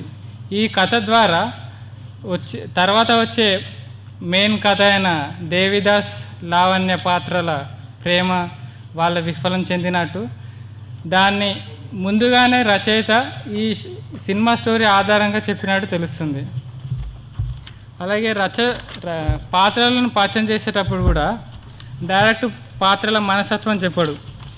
సినిమా స్టోరీని ఉపయోగించుకొని ఆ సినిమా స్టోరీలో ఆయన కొంత చెప్పి ఒక తాండాన్ పాత్ర గురించి పరిచయం చేస్తూ ఆ మధ్య వీడితో కలిసి ఒక సినిమాకి వెళ్ళాను.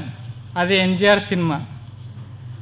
క్రెడిట్ కార్డ్స్ అంటే సినిమా పేర్లు పడక పూర్వమే 10 ఏళ్ళ పిల్లవాడు తల్లిదండ్రులను పోగొట్టుకోవడము, అనాథ అయిపోవడము జరుగుతుంది.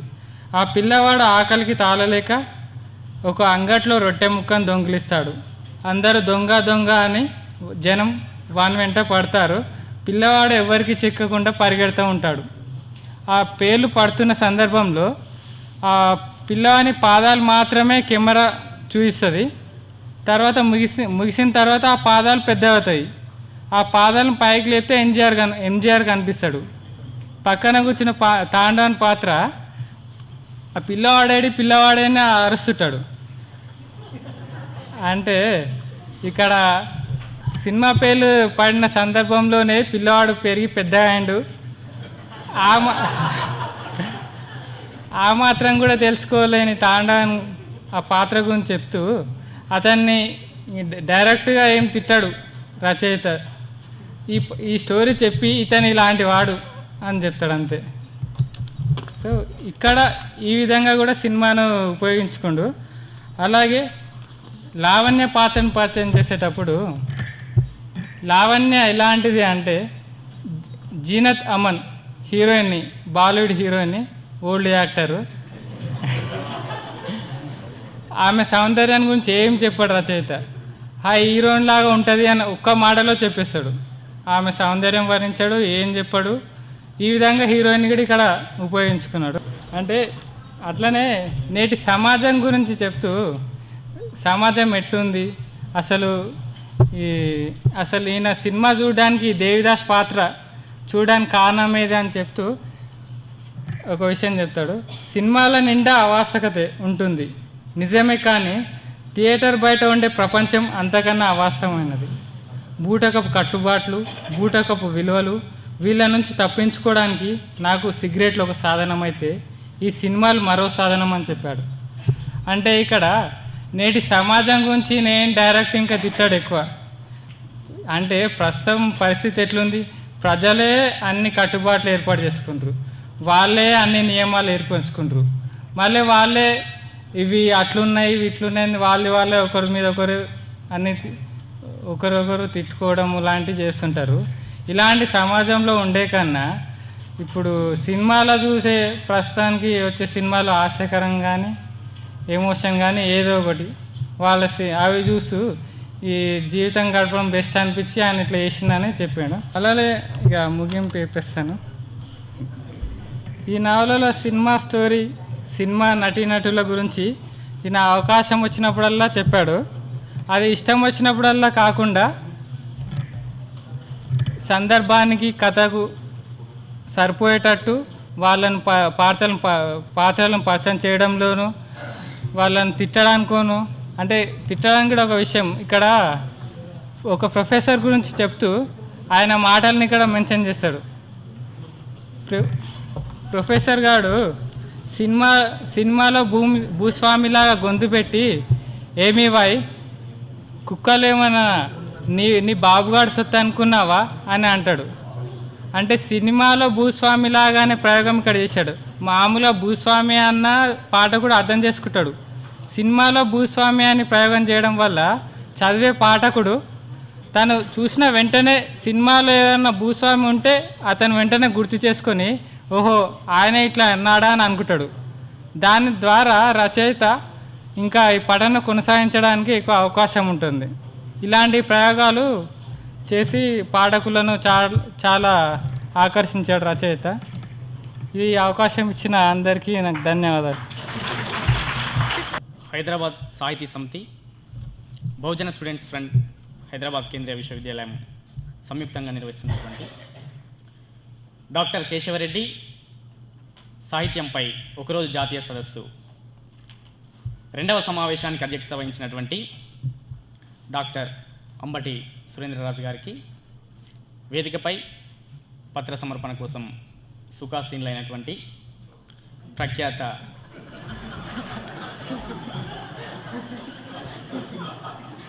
కవి విమర్శకులు డాక్టర్ నాగమల్లేశ్వరరావు గారికి, డాక్టర్ వెంకటరమణ గారికి, నాతోటి పత్ర మిత్ర సమర్పకులకు, వేదిక కింద ఆసీనులైనటువంటి అధ్యాపకులు, అధ్యాపకేతరులకు, ఆల్ ఇండియా రేడియో నుండి వచ్చినటువంటి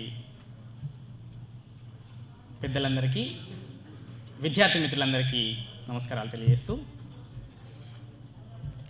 ఇంతకుముందు చంద్రన్న అనేటువంటి ఒక చిన్న మాటతో విభేదిస్తూ, అంటే అన్నేమన్నాడంటే ప్రతి ఒక్కరూ పత్ర సమర్పణ చేస్తూ ప్రారంభిస్తూ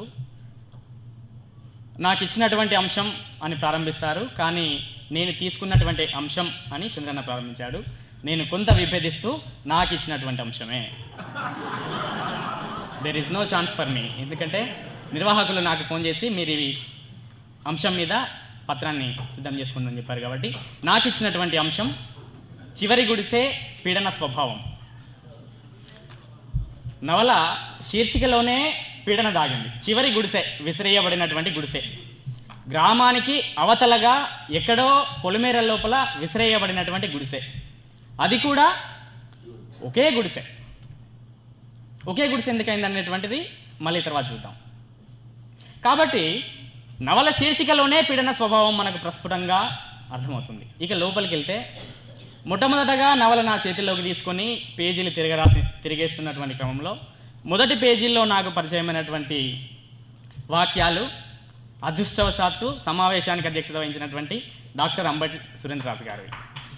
మొదటి పలుకులు, చివరి గుడిసెకు మొదటి పలుకులు రాసింది వారే. ఆ మొదటి పలుకుల్లోనే ఒక విస్తృతమైనటువంటి కేశవరెడ్డి గారి సాహిత్యానికి సంబంధించినటువంటి ఒక విస్తృతమైనటువంటి క్యాన్వాస్ను డాక్టర్ అంబటి సురేంద్రరాజు గారు చర్చించగలిగారు. ఆ అవగాహనను బేస్గా చేసుకొని మిగిలిన నవలను చదివి ఈ పత్రాన్ని సమర్పించుకున్నాను, ఈ పత్రాన్ని తయారు చేసుకున్నానని చెప్పడానికి నాకు ఏ విధమైనటువంటి అభ్యంతరం లేదు. ఇకపోతే వారి పలుకుల్లోనే డాక్టర్ కేశవరెడ్డి సాహిత్యం అంతా ఒకే రకమైనటువంటి పంథాలో నడుస్తూ కేవలం 1-2 నవలలు, అందులో సిటీ బ్యూటిఫుల్ నవల మినహాయిస్తే మిగిలిన అన్ని నవలల్లో కూడా పీడన అనేటువంటిది చాలా బలమైనటువంటి అంశంగా ఉంది.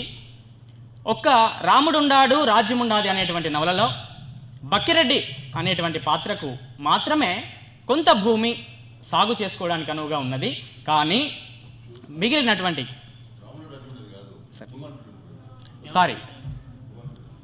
క్షమించండి, మూగవాణి పిల్లన గోవిలో ఉన్నటువంటి బక్కిరెడ్డి అనేటువంటి పాత్ర మాత్రమే సాగు చేసుకోవడానికి వీలుగా కొంత భూమిని కలిగి ఉన్నది. కానీ మిగతా అన్ని నవలల్లో ఉన్నటువంటి పీడనకు గురి కాబడేటువంటి పాత్రలు చాలా బలహీనమైనటువంటి పాత్రలు. ఇందులో ఇంకా కొంత లోతుగా విశ్లేషించుకుంటే చివరి గుడిసె అనేటువంటి పాత్ర లోపల పీడనకు గురి కాబడేటువంటి పాత్ర మన్నుగాడు పాత్ర. ఈ మన్నుగాడు ఒక యానాది. ఈ బలహీనమైనటువంటి పాత్రలని మనం అనుకున్నట్టుగా ఇంకా చెప్పాలంటే యానాది మన్నుగాని పాత్ర గురించి చెప్పాలంటే బలహీనమైన పాత్ర. ఎందుకంటే ఇతడికి సాగు చేసుకోవడానికి భూమి కాదు కదా, కనీసం ఉండడానికి ఇల్లు కూడా లేదు. ఎప్పుడో ఒక బ్రిటిష్ కలెక్టర్, జార్జ్ దొరా అనేటువంటి ఒక బ్రిటిష్ కలెక్టర్, యానాదులందరినీ అడవులలో ఉండొద్దు, మీరందరూ కూడా గ్రామాల్లో స్థిర నివాసులుగా ఉండాలి, మీకంటూ ఒక స్వావలంబన, ఒక వ్యవసాయ భూమి కల్పించి మీరు కూడా ఊరి ప్రజల్లాగానే గౌరవంగా బ్రతకడం నేర్చుకోవాలి అనేటువంటి ఒక సానుకూల దృక్పథంతో ఊరి చివర ఒక 20 గుడిసెలు వాళ్ళకిచ్చి ఆ గుట్ట కింద ఒక 40 ఎకరాల భూమి, అంటే 20 మంది యానాదులకు 20 కుటుంబాలకు మనిషికి 2 ఎకరాల చొప్పున ఒక 40 ఎకరాల భూమిని వాళ్లకు సాగు చేసుకోవడానికి వీలుగా ఇస్తాడు. అయితే ఈ ఊరిని పరిపాలిస్తున్నటువంటి మోతుబరి రైతు కామందు మనియం దొర ఏమీ లేనటువంటి యానాదికి ఏముంటుంది, ఒక వల, ఎలుకలను, పందులను, కుందేళ్లను, ఉడతలను వేటాడుకోవడానికి ఉపయోగించేటువంటి వల. ఆ వల కూడా చిరుగులు పడ్డటువంటి ఒక వల చుట్టూ అక్కడక్కడ కొట్టుకోవడానికి 4 గిడకర్రలు, ఒక 2 పొడవాటి బరిసెలు, ఇవి మాత్రమే ఆస్తులుగా ఉన్నటువంటి ఒక యానాదిని తన లక్ష్యంగా చేసుకొని అతని చేతుల్లో గవర్నమెంట్ ఇచ్చినటువంటి ఒక భూమిని హస్తగతం చేసుకోవాలన్నటువంటి ఒక దురుద్దేశంతో ఒక అత్యంత బలహీనుడిని టార్గెట్ చేసుకోవడం అనేటువంటిది, ఈ పీడన అనేటువంటిది ఎంత పెద్ద క్యాన్వాస్ను కలిగి ఉంటుందో మనం అర్థం చేసుకునేటువంటి ఒక సందర్భం. అమ్మ పెట్టదు అడుక్కోనివ్వదనే సామెత చందంగా తీసుకుంటే, ఊరిలో మోతుబరి రైతుగా ఉన్నటువంటి మనియం దొర కామందు గ్రామంలో ఉన్నటువంటి సన్న చిన్నకారు రైతులను తన గుండెల్లో పెట్టుకొని పోషించాల్సింది పోయి, ఇంకా అలాంటి రైతుల కంటే కూడా ఇంకా బలహీనంగా ఉన్నటువంటి యానాదులను ఏదో బ్రతుకు తెరువు కోసం ప్రభుత్వం వారికి ఇచ్చినటువంటి భూమిని కూడా లాక్కోవాలని చూడడం అనేటువంటిది చాలా తీవ్రంగా మనందరం కూడా నాగరిక సమాజం లోపల పీడన అనేటువంటిది ఎంత బలంగా పాతుకుపోయి ఉంది అనేటువంటి విషయాన్ని మనం ఇక్కడ గమనించుకోవచ్చు. ఇక్కడ యానాదికి ఊరి కామందు అయినటువంటి మనియం దొరకు వర్గశత్రుత్వం, పీడన, పీడిత స్వభావం, పీడిత బంధం అనేటువంటిది చిత్రించడం అనేది కేశవరెడ్డి రచనా చమత్కృతికి ఒక నిదర్శనం. ఇకపోతే ఈ చివరి గుడిసెల లోపల మిగిలినటువంటి ఒకటే గుడిసెలో నివాసం ఉన్నటువంటి మన్నుగాడు తన కొడుకు అయినటువంటి చిన్నుగాడు, మన్నుగాడు చిన్నోడు అని పిలుస్తాడు ఆ కొడుకు, వీళ్ళిద్దరు మాత్రమే ఆ గుడిసెల లోపల నివాసం ఉంటారు. ఒక సందర్భంలో వీళ్ళు వేటకు పోయిన తర్వాత వేటాడుతూ ఉన్న సమయం లోపల ఒక బైరాగి దేశ సంచారి అయి దేశదిమ్మరిగా గ్రామాలన్నీ తిరుగుతూ విశేషమైనటువంటి జీవితానుభవాన్ని మోసుకుంటూ వస్తున్నటువంటి క్రమంలో ఆ బైరాగి తారసపడి వాళ్ళ మాటల సందర్భం లోపల ఒక సన్నివేశం ఇక్కడ చాలా బలమైనటువంటి సన్నివేశం. మన్నుగాడు మాట్లాడుతూ అయ్యా, మా గురించి ఈ మన్యం దొర జిల్లా గెజిట్లోనే రాశాడు మా కులవృత్తి దొంగతనం అని. మేము దొంగలుగా పుట్టుకతోనే దొంగతనం మా స్వాభావిక లక్షణమని, దొంగలుగా మా బ్రహ్మ మా నొసుట రాశాడని జిల్లా గెజిట్లోనే ఈ మన్యం దొర రాశాడు అని చెప్తాడు. నిజంగా ఎంత బాధాకరమైన సంఘటన అంటే, అమ్మ కడుపులో ఉన్నప్పుడు మనం కులవృత్తులను నిర్దేశించుకొని పుట్టిన తర్వాత కులవృత్తులు ఈ సమాజం మనకు ఆపాదిస్తుంది. అయితే ఏ వృత్తి లేనటువంటి ఒక యానాది కులం కేవలం పుట్టపోసుకోవడానికి జీవాలను వేటాడుకుంటూ బ్రతికి, ఏ విధమైనటువంటి వృత్తి లేనటువంటి ఒక జాతికి, ఆటవిక జాతికి వృత్తిని ఆపాదించడమే నేరమైతే ఆ వృత్తి దొంగతనంగా ఆపాదించడం మరింత దారుణం, క్షమార్హనీయమైనటువంటి విషయం కాదు. ఈ క్రమం లోపల దొరకు వత్తాసు పలుకుతున్నటువంటి గవర్నమెంట్ అధికారులు కూడా పీడకులుగా, అమాయకులైనటువంటి ఆటవిక జాతులను పీడించేటువంటి ఒక దుష్ట శక్తులుగా మనం ఈ నవల లోపల భావించుకోవాల్సి ఉంటుంది. అదేవిధంగా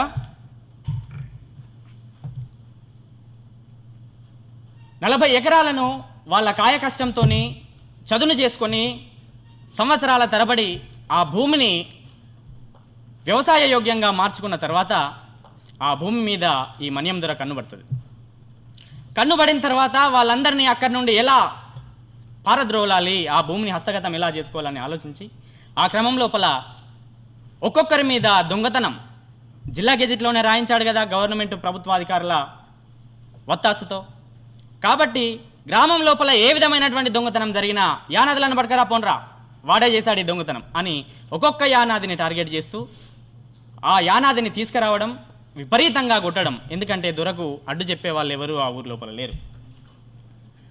అమాయకంగా తమ మీద మోపబడుతున్నటువంటి నిందలకు తాళలేక, శిక్షలకు తాళలేక ఒక్కొక్క యానాది ఈ భూమి వద్దు, ఈ వ్యవసాయము వద్దు, ఈ బతుకు వద్దు, తిరిగి అరణ్యాల లోపలికి పోయి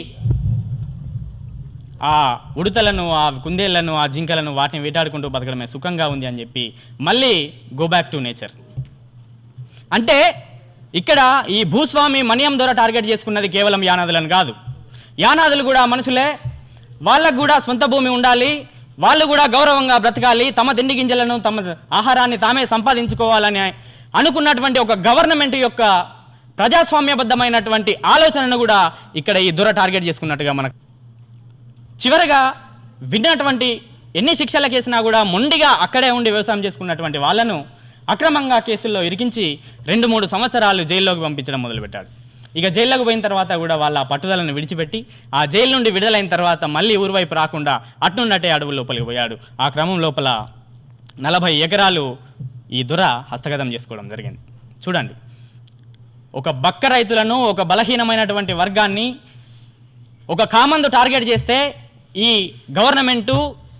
గవర్నమెంట్ అధికారులు ఏ విధంగా వాళ్ళకి ఒత్తాసు పలుకుతున్నారు అనేటువంటిది మనం చాలా క్లియర్గా ఈ నవల లోపల మనం అర్థం చేసుకోగలుగుతాం. పీడన స్వభావం అది. తర్వాత ఈ 40 ఎకరాల లోపల మనియం దొర విస్తారంగా పంటను సాగించి అద్భుతమైనటువంటి ఫలసాయాన్ని అందిస్తున్నటువంటి క్రమం లోపల ఆ పంటలో ఉన్నటువంటి తిండి గింజలను సంపాదించుకోవడానికి ఎలుకలు ఆ పంటల లోపల, ఆ వ్యవసాయ భూముల లోపల యానాది గడ్డ అంటారు దాన్ని. ఆ యానాది గడ్డ లోపల ఎలుకలు ఆ బొరియల లోపల దాక్కుని తిండి గింజలను దోచుకుంటూ ఉంటాయి. విచిత్రం ఏంటంటే, ఎవరైతే తమ భూమిని కోల్పోయారో, యానాదులు ఎవరైతే కోల్పోయారో, తిరిగి ఆ ఎలుకలను పట్టడానికి, ఆ మన్యం దొరకు మంచి చేకూర్చడానికి, ఆ ఎలుకలను పట్టి ఆ ధాన్యాన్ని రక్షించడానికి తిరిగి అదే యానాది అయినటువంటి ఈ మన్నుగాడు ఎలుకలను పట్టుకోవడానికి రావడం అనేటువంటిది చాలా విచిత్రమైన పరిస్థితి.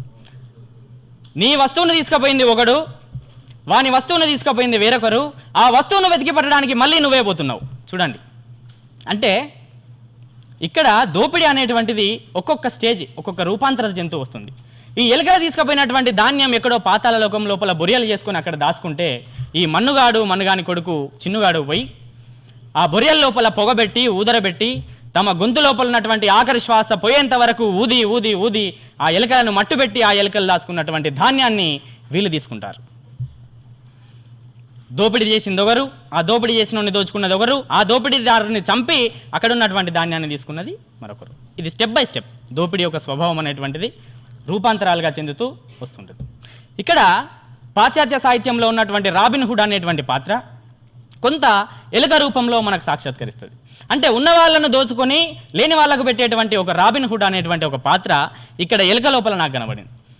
ఉన్నవాడు దొర అయితే లేనివాడు యానాది అనుకుంటే మధ్య లోపల వాడిని కొట్టి వీనికి పెట్టింది ఎలుక.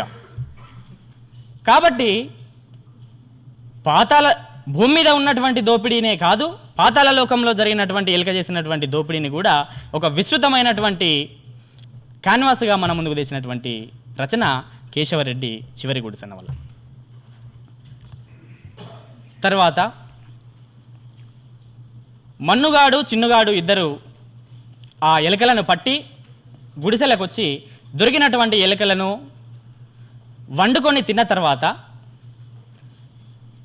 ఎవరో దొంగతనం చేసి మన్యం పొలంలో ఉన్నటువంటి యానాది మిట్టలో ఉన్నటువంటి అరెకరం పొలంలో ఉన్నటువంటి ధాన్యాన్ని దొంగతనం చేసి తీసుకపోతే చివరి గుడిసెలో మిగిలింది ఎవడు? కేవలం మన్నుగాడు మాత్రమే. ఎన్నిసార్లు బొమ్మను ఎన్నిసార్లు కొట్టినా కూడా వదలకుండా ఉన్నటువంటి వాడు మన్నుగాడు మాత్రమే. సో ఆ మన్నుగాడిని కూడా ఇక్కడ నుండి తరిమేయాలనేటువంటి ఒక కుటిలమైనటువంటి ఉద్దేశంతో మన్యం దొర ఆ అరెకరం పొలంలో దొంగతనంగా దొంగిలించబడ్డటువంటి ఆ ధాన్యం కాజేసింది నువ్వే అని చెప్పి అర్ధరాత్రి గుర్రం మీద మన్నుగాని ఇంటి గుడిసె ముందుకు వచ్చి గుడిసెలో నుండి మన్నుగాడిని బయటికి పిలిచి దొడ్డు కర్రతో విపరీతంగా కొట్టి చంపేస్తాడు. పన్నుకు పన్ను, కన్నుకు కన్ను, మనిషికి మనిషి ప్రాణం అనేటువంటిది ఆటవిక న్యాయం అయితే ఆ ఆటవిక న్యాయాన్ని తిరిగి ఆటవికుడి మీదకే ప్రయోగించినటువంటి వాడు మన్యం దొర. అంటే చూడండి, ఒక ఆటవికుని మీద అన్యాయంగా నింద మోపడమే గాక అడిగేవారు ఎవరు లేనటువంటి ఒక ధైర్యంతో, ఒక దుస్సహంకారంతో, ఊరిలో నాకు ఏ విధమైనటువంటి తిరుగు లేదు అనేటువంటి ఒక కుటిల అహంకారంతో మన్యం దొర ఇష్టం వచ్చినట్టుగా చావబాది ఆ మన్నుగాని ప్రాణాన్ని పోవడానికి కారణమవుతాడు. జనరల్గా దోచుకోవడం అనేటువంటిది ఒక ఆస్తులు కొల్లగొట్టడమో, గుడిసెలు తగలబెట్టడమో, భూములు గుంజుకోవడమో ఇంతవరకు పరిమితమవుతుంది. కానీ ఈ పరిమితిని దాటి ఒక మనిషి ప్రాణాన్ని తీయడం అనేటువంటిది ఇక్కడ దోపిడీ, పీడన అనేటువంటిది అంతిమ పరాకాష్ఠగా చివరి గుడిసె అనేటువంటి నవల లోపల మనం దర్శించవచ్చు. ఈ విధమైనటువంటి ఆటవిక న్యాయం ఇప్పటికీ మారుమూల గ్రామాల లోపల ఇదేమీ నవలకే పరిమితమైనటువంటి విషయం కాదు. ఈ ఆటవికమైనటువంటి న్యాయం ఇప్పటికీ మారుమూల పల్లెల లోపల ఆటవికులైనటువంటి చెంచు, ఎరికల, యానాది మొదలైనటువంటి సవర మొదలైనటువంటి అనాగరిక జాతులకు ఇప్పటికీ జరుగుతున్నటువంటి విషయం మనం గమనించాలి. నవల లోపల ఒక డైలాగ్ ఉంటుంది, యానాదులు ఎలకలు పట్టడానికి కాకపోతే ఇంకెందుకు పనిచేస్తాం దొరా అనేటువంటి ఒక మన్నుగాని డైలాగ్ ఉంటుంది. అంటే వాళ్ళు ఇప్పటికీ కూడా మా వృత్తి ఎలకలు పట్టడమే, మేము ఎందుకు పనికిరాము, మాకు చదువులొద్దు, మాకు వ్యవసాయాలొద్దు, భూములొద్దు అనేటువంటి అనగారినమైనటువంటి ఒక నిరాశ నిస్పృహలతో వాళ్ళు జీవిస్తున్నారు. వాళ్ళను నిరాశ నిస్పృహల నుండి బయటపెట్టి ఆ విధమైనటువంటి చైతన్యం మీరు కూడా మనసులో నాగరిక సమాజంలోకి వచ్చి మీరు బాగుపడాలి, చదువుకోవాలి, ఉద్యోగాలు చేయాలి అనేటువంటి నిస్పృహను కలిగించాల్సినటువంటి బాధ్యత ఈ సమాజం మీద, అంతకుమించి మాట్లాడితే సాహితీవేత్తలుగా చలామణవుతున్నటువంటి మీ అందరి మీద, మనందరి మీద ఉన్నదనేటువంటి విషయాన్ని మర్చిపోకూడదు.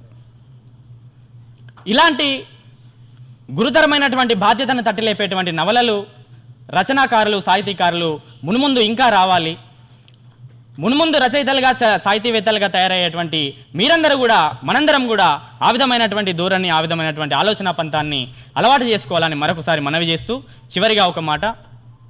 ఈరోజు పొద్దుటి నుండి, మార్నింగ్ సెషన్ నుండి ఇప్పటి వరకు కూడా చాలామంది విద్యార్థి మిత్రులు పత్రాలు సమర్పించారు. నిజానికి ఎంఏ స్థాయిలో, ఐఎంఏ స్థాయిలో పత్ర సమర్పణ అనేటువంటిది చాలా అరుదైన అవకాశం. ఎప్పుడో ఒక 4 సంవత్సరాల కిందట ఇదే university assistant professor Pammi Pavan Kumar గారు ఒక అవకాశం ఇచ్చారు మేము ఎంఏ స్థాయిలో ఉన్నప్పుడు. ఇప్పుడు ఈ 2 బహుజన స్టూడెంట్ ఫ్రంట్ హైదరాబాద్ కేంద్రీయ విశ్వవిద్యాలయం, సాహితీ సమితి సంస్థ హైదరాబాద్ వారు ఇచ్చినటువంటి ఈ అవకాశం చాలా మహత్తరమైన అవకాశం అని నేను భావిస్తున్నాను. ఎందుకంటే చాలా చిన్న వయసు లోపల పత్ర సమర్పణ అనేటువంటిది మున్ముందు వాళ్ళు ఒక మంచి ఉపన్యాసకులుగా, ఒక మంచి వక్తలుగా, ఒక సాహితీవేత్తలుగా తయారవ్వడానికి ఈ వేదిక, ఈరోజు ప్రదర్శించినటువంటి వాళ్ళ పత్ర సమర్పణ అనేటువంటిది ఒక ఊతంగా పరిణమిస్తుంది. కాబట్టి అటువంటి అవకాశాలను అందించినందుకు వాళ్ళకి ధన్యవాదాలు తెలుపుతూ, అవకాశాన్ని పుంజుకున్నటువంటి వాళ్ళకి అభినందనలు తెలుపుతూ, మిగతా వాళ్ళు కూడా అదే పందాల లోపల ఎక్కడ ఏ సెమినార్లు జరిగినా కూడా ఎవరు అనర్హులు కాదు, పత్ర సమర్పణ చేయవచ్చు. కాబట్టి అట్లాంటి అవకాశాలను మీరు ముందు చేసుకోవాలని మనం చేస్తూ నమస్కారం. సభకి నమస్కారం. గంగాప్రసాద్ అన్న కలిసి ఒక పత్రం రాయవలసింది అని చెప్పాడు, కానీ అంశాన్ని నాకు చెప్పలేదు. కనుక నేను తీసుకున్న అంశంగా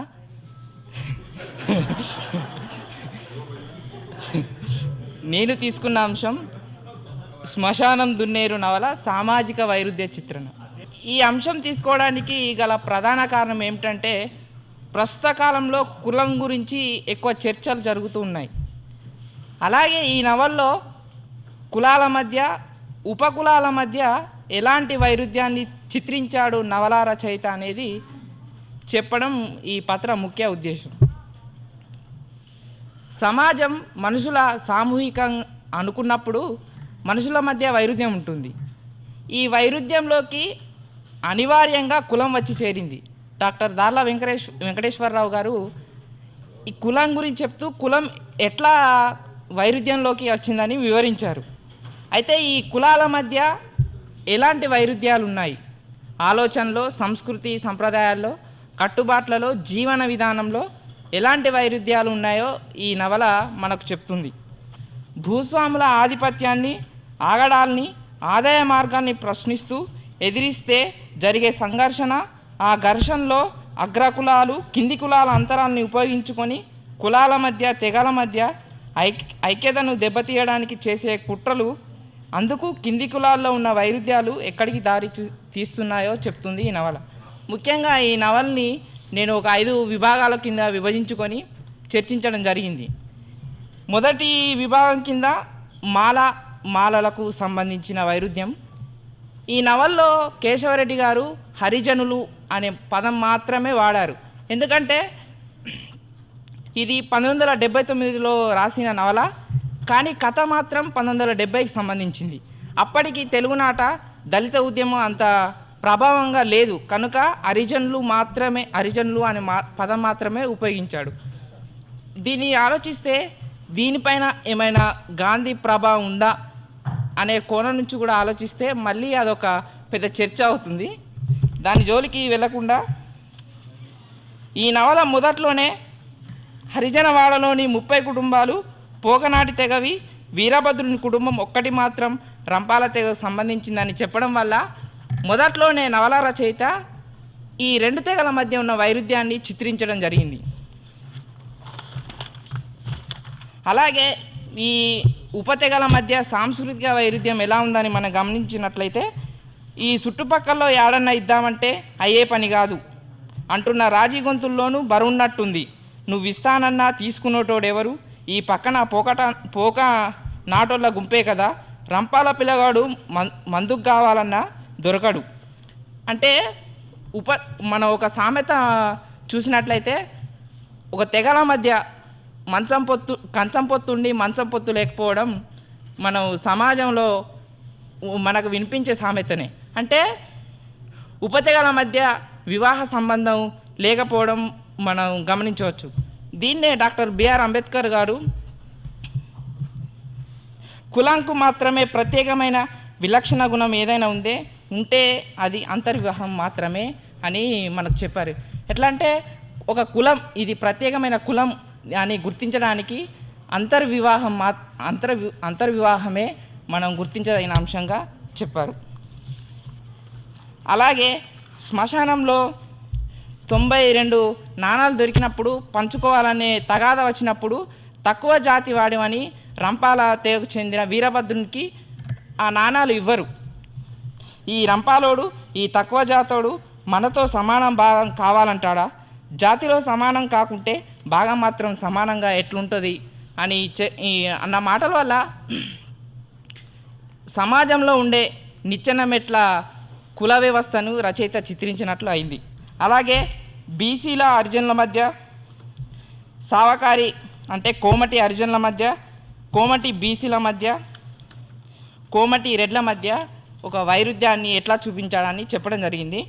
ఇంకా ఈ అన్ని వైరుధ్యాలు చెప్తూనే మన దీనికి ఏమైనా పరిష్కార మార్గం కనుక్కోవచ్చా ఉంటుందా అని ఆలోచించినప్పుడు డాక్టర్ బిఆర్ అంబేద్కర్ గారు హిందూ సమాజం కులాల వల్ల ఉపకులాల వల్ల చిన్నాభిన్నం చేయబడి ఉంది కనుక వారందరినీ కలిపి ఒక సంఘటితమైన సమాజంగా తీర్చిదిద్దాలంటే అందుకు వర్ణాంతర వివాహాలు తప్పనిసరైన తక్షణ కర్తవ్యమని ఒక పరిష్కార మార్గంగా మనకు బోధిస్తారు. అలాగే ఈ అంబేద్కర్ గారు చెప్పింది ఎప్పుడో అయినప్పటికీ మరి కుల వ్యవస్థ ఇప్పటికీ పోకపోవడానికి కారణం ఏమిటి అని ఆలోచిస్తే ఎప్పటి నుంచో మన మనసులో వేదాలు స్మృతులు ఒక బలమైన ముద్రను వేసుకున్నాయి. ఆ వేదాలు స్మృతుల శాస్త్రాన్ని కూడా మన మనసులోంచి తొలగించడం కూడా ఈ కుల వ్యవస్థను రద్దు చేయడానికి మార్గమని అంబేద్కర్ గారే చెప్పారు. ఇక ముగింపు విషయానికి వస్తే అస్తిత్వవాద ఉద్యమాల వల్ల ప్రస్తుత సమాజంలో మనిషిగా కాక కులంగా గుర్తింపు గౌరవం పొందుతున్నాడు. అంటే నాటికంటే నేడే కుల ప్రాధాన్యత మరింత పెరిగింది.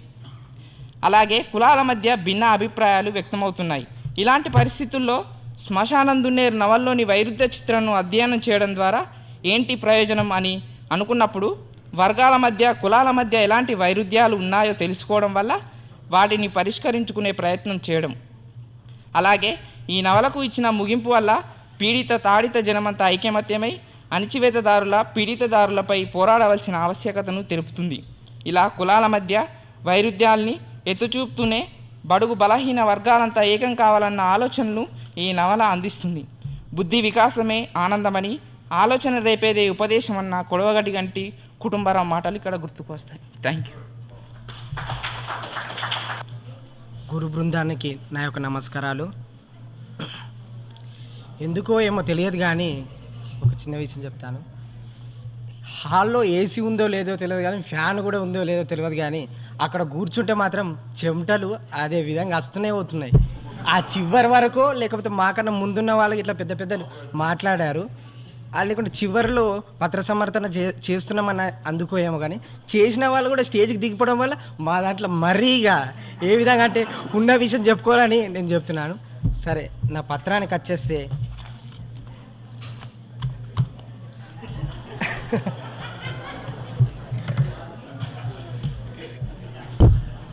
నా పత్రము రాముడు ఉండాడు రాజ్యం ఉండది నవలలో దళిత జీవన చిత్రణ.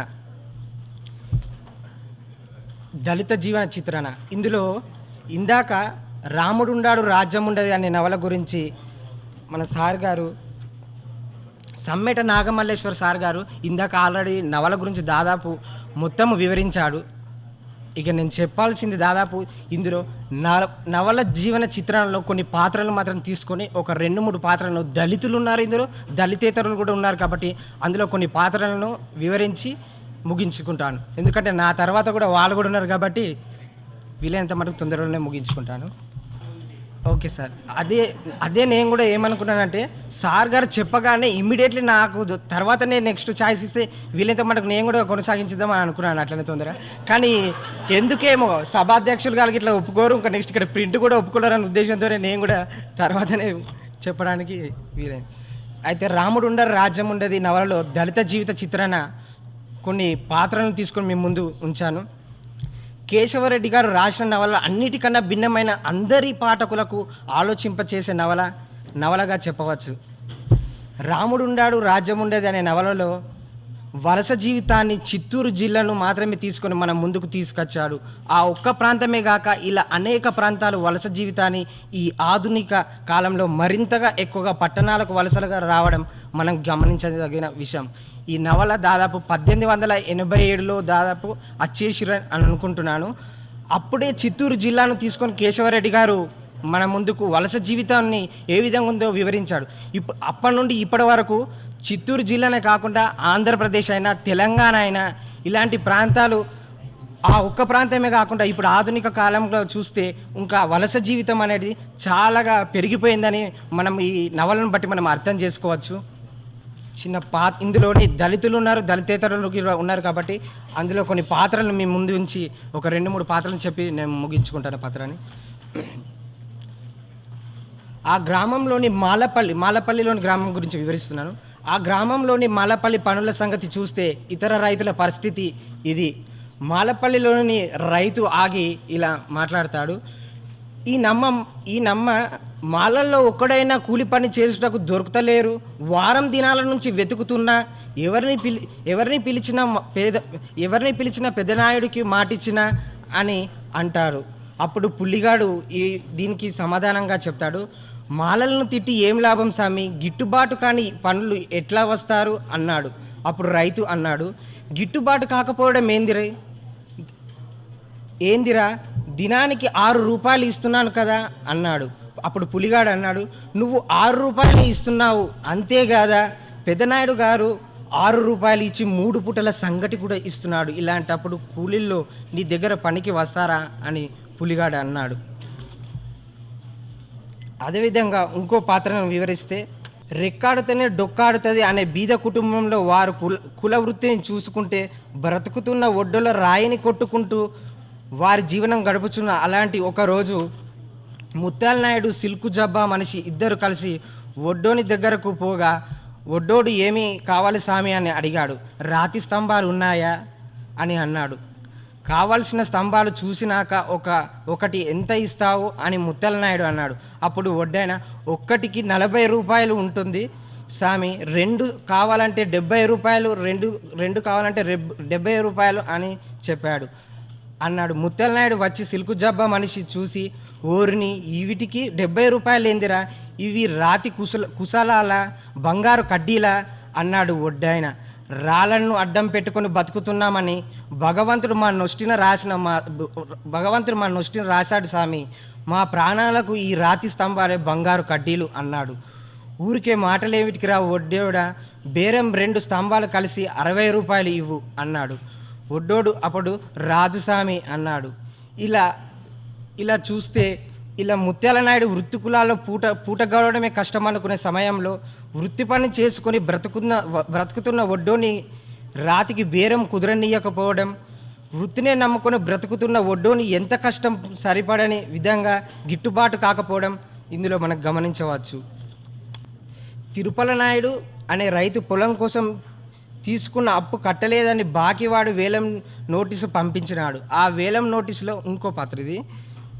ఆ వేలం నోటీసులో పంచాయతీ గోడకు అతికించినారు. అది తేలిన తిరుపల నాయుడు ఆఫీసర్ల చుట్టూ తిరిగి ఇక లాభం లేదు అనుకొని ఆఫీసరులను బిల్లా జవాన్లు తిట్టకుండా తిడుతూ బయలుదేరాడు. ఆ మధ్యలో పూజారి కలిసి జరిగినదంతా తాగిన మైకంలో చెబుతూ అది విన్న పూజారి బాధపడి తాను పూజించే దేవుడి మీద నమ్మకం పోగొట్టుకున్నాడు. మూసిన కన్ను తెరవనోడు దేవుడేమిటి అని విరక్తి చెందాడు. అంగడికి వెళ్ళి కళ్ళు తాగాడు.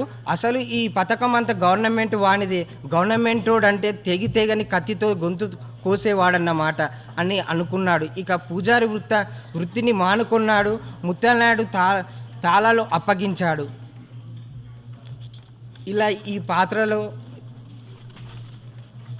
రాముడుండే రాజమండ్రిలో ఇలా దళితులకు దళితేతరులకు ఈ విధమైనటువంటి పాత్రలు ఉన్నాయి. అయితే చివరిగా చూస్తే ముగించుకుంటాను ఒక పారాగ్రాఫ్ చెప్పి. నేడు సమాజంలో ప్రాపంచిక ప్రభావం వల్ల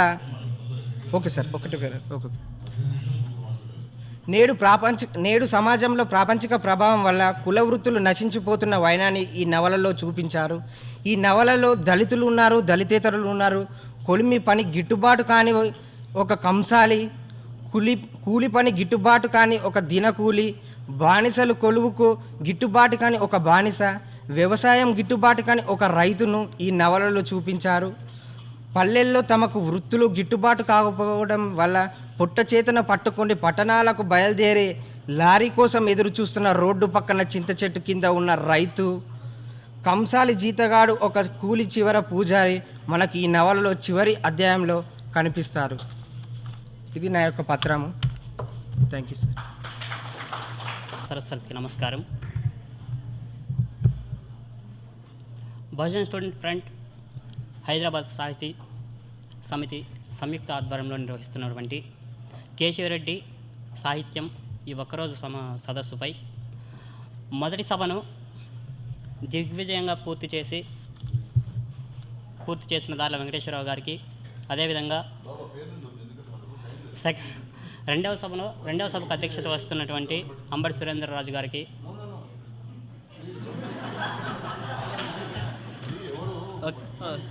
సరే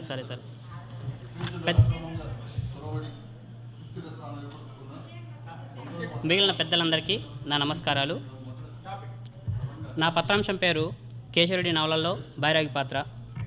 ఇంతకుముందు పత్రాలు సమర్పించిన వక్తలందరూ కేశవరెడ్డి నవలల్లోని ఇతివృత్తాన్ని, సారాంశాన్ని సూచాయిగా చెప్పి నా అంశాన్ని కొంచెం మార్గాన్ని సుగమం చేశారు. వాళ్ళందరికీ నా కృతజ్ఞతలు తెలుపుతూ, ఈ కేశవరెడ్డి నవలలో ఈ బైరాగి పాత్ర ప్రాముఖ్యం ఏంటి అనేదాన్ని నేను ఇప్పుడు ఈ పత్రంలో చెప్పదలుచుకున్నాను. కేశవరెడ్డి తన నవలల్లో దళితుల్ని, ఆర్థికంగా వెనుకబడినటువంటి బడుగు బలహీన వర్గాల వారిని చైతన్యవంతులను చేసే పాత్రగా బైరాగి పాత్రను ఎన్నుకున్నాడు. అది అతని సృష్టి. కేశవరెడ్డి రచనల లక్ష్యం బైరాగి పాత్రలో కనిపిస్తుంది. అతనైతే ఏ లక్ష్యంతో ఆ రచనలన్నీ చేస్తున్నాడో ఆ లక్ష్యంతోనే ఆ బైరాగి పాత్రను ఎన్నుకున్నాడు. ఈ బైరాగి పాత్ర శ్మశానం దున్నేరులో వ్యాసదేవగా కనిపిస్తుంది. ఈ నవలలో ప్రజాస్వామ్యం పేరుతో జరుగుతున్న అన్యాయాన్ని చర్చకు పెట్టాడు కేశవరెడ్డి. స్వతంత్రానంతరం ప్రజాస్వామ్యం సాధించుకున్నాం, దానిలో భాగంగా చట్టాలు, న్యాయాలు ఏర్పరచుకున్నాం. కానీ అవన్నీ భూస్వాములకు అనుగుణంగానే ఉన్నాయి తప్ప పీడితులకు మేలు చేసేటట్లు ఉండవు అంటాడు రచయిత. అందుచేతనే ఈ శ్మశానం దున్నేరు నవలలో ఈ పరిస్థితిని విమర్శించే ప్రయత్నం చేశాడు. పీడితులు అవిద్య వల్ల నిజమైన జ్ఞానాన్ని సాధించలేరు, జ్ఞానవంతులు కాలేరు. అందువల్లనే ఈ నవలలో 30 మంది పోకనాటి తెగకు చెందిన వాళ్ళు ఒక్కడైన రంపాలోని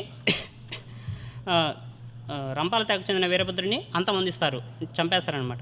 ప్రజాస్వామ్యంలో గుంపులకు ప్రాధాన్యం ఉంటుంది, కానీ వ్యక్తికి కానీ మేధావులకు కానీ అంత ప్రాధాన్యం తక్కువగా ఉంటుందని ఇక్కడ చెప్పాడు. అదేవిధంగా రంపాలోడైన వీరభద్రుడు కూలి అడగడం, లంక బిందెలను తవ్వడం, దాన్ని తామే పంచుకోవాలనుకోవడం, ఆ సమయంలో కల్లువాడు పోయడానికి వచ్చినప్పుడు కళ్ళు తాగద్దండి అని బుద్ధి చెప్పడం, ఇవన్నీ రంపాలోడి రూపంలో కనిపించినటువంటి దళితులను చైతన్యవంతం చేసేటువంటి అంశాలను చెప్పుకోవచ్చు. వీటన్నింటినీ గుంపులు గుర్తించవు. ఈ చైతన్యవంతమైన అంశాలన్నింటినీ ఒకే ఒక్కడు చెప్పడం వల్ల ఈ సమూహంగా ఉన్నటువంటి వారు గుర్తించరన్నమాట. అందుకనే వీటన్నింటినీ గుంపులు గుర్తించవు. అందుకనే వీరభద్రుడిని అంతం చేస్తారు. అంతేకాకుండా తామంతా నాణేలు పెద్దరెడ్డికి ఇచ్చేద్దామని చెప్పినా ఈ రంపాలోడు వినకుండా మనమే పంచుకుందామని చెప్పి అడ్డుపడ్డాడని ఈ పెద్దిరెడ్డి తొత్తు అయినటువంటి వెంకటాద్రికి పూసకొచ్చినట్టు చెప్తారనమాట. ఇక్కడ ఈ ఒక నాణ్యాలు దొరికినప్పుడు కానీ ఆ లంక మీద దొరికినప్పుడు కానీ అందరూ పంచుకుందాం అనుకున్నప్పుడు అందరూ ముందరకు వచ్చి ఆ పంచుకునే క్రమంలో విభేదాలు రావడం వల్ల విభేదాలు వచ్చినప్పుడు ప్లస్ ఆ విషయాన్ని మన పెద్దిరెడ్డి తొత్తు అయినటువంటి వెంకటాద్రి తెలుసుకోవడం వల్ల వీళ్ళు ఎక్కడ మళ్ళీ పెద్దిరెడ్డి దగ్గర శిక్ష అనుభవించాల్సి వస్తుందో అని ఆ నెపాన్ని మొత్తం ఇక్కడ ఒక్కడే అయినటువంటి రంపాలోడి పైన నెప్పం నెట్టేస్తారు. అంటే తమ దగ్గరకు వచ్చేంత సమస్య తన దగ్గరకు వచ్చేంత వరకు అది ఇతరుల మీద ఇక్కడ నెట్టివేయబడింది అని చెప్పడానికి ఇది ఒక ఉదాహరణగా చెప్పవచ్చు.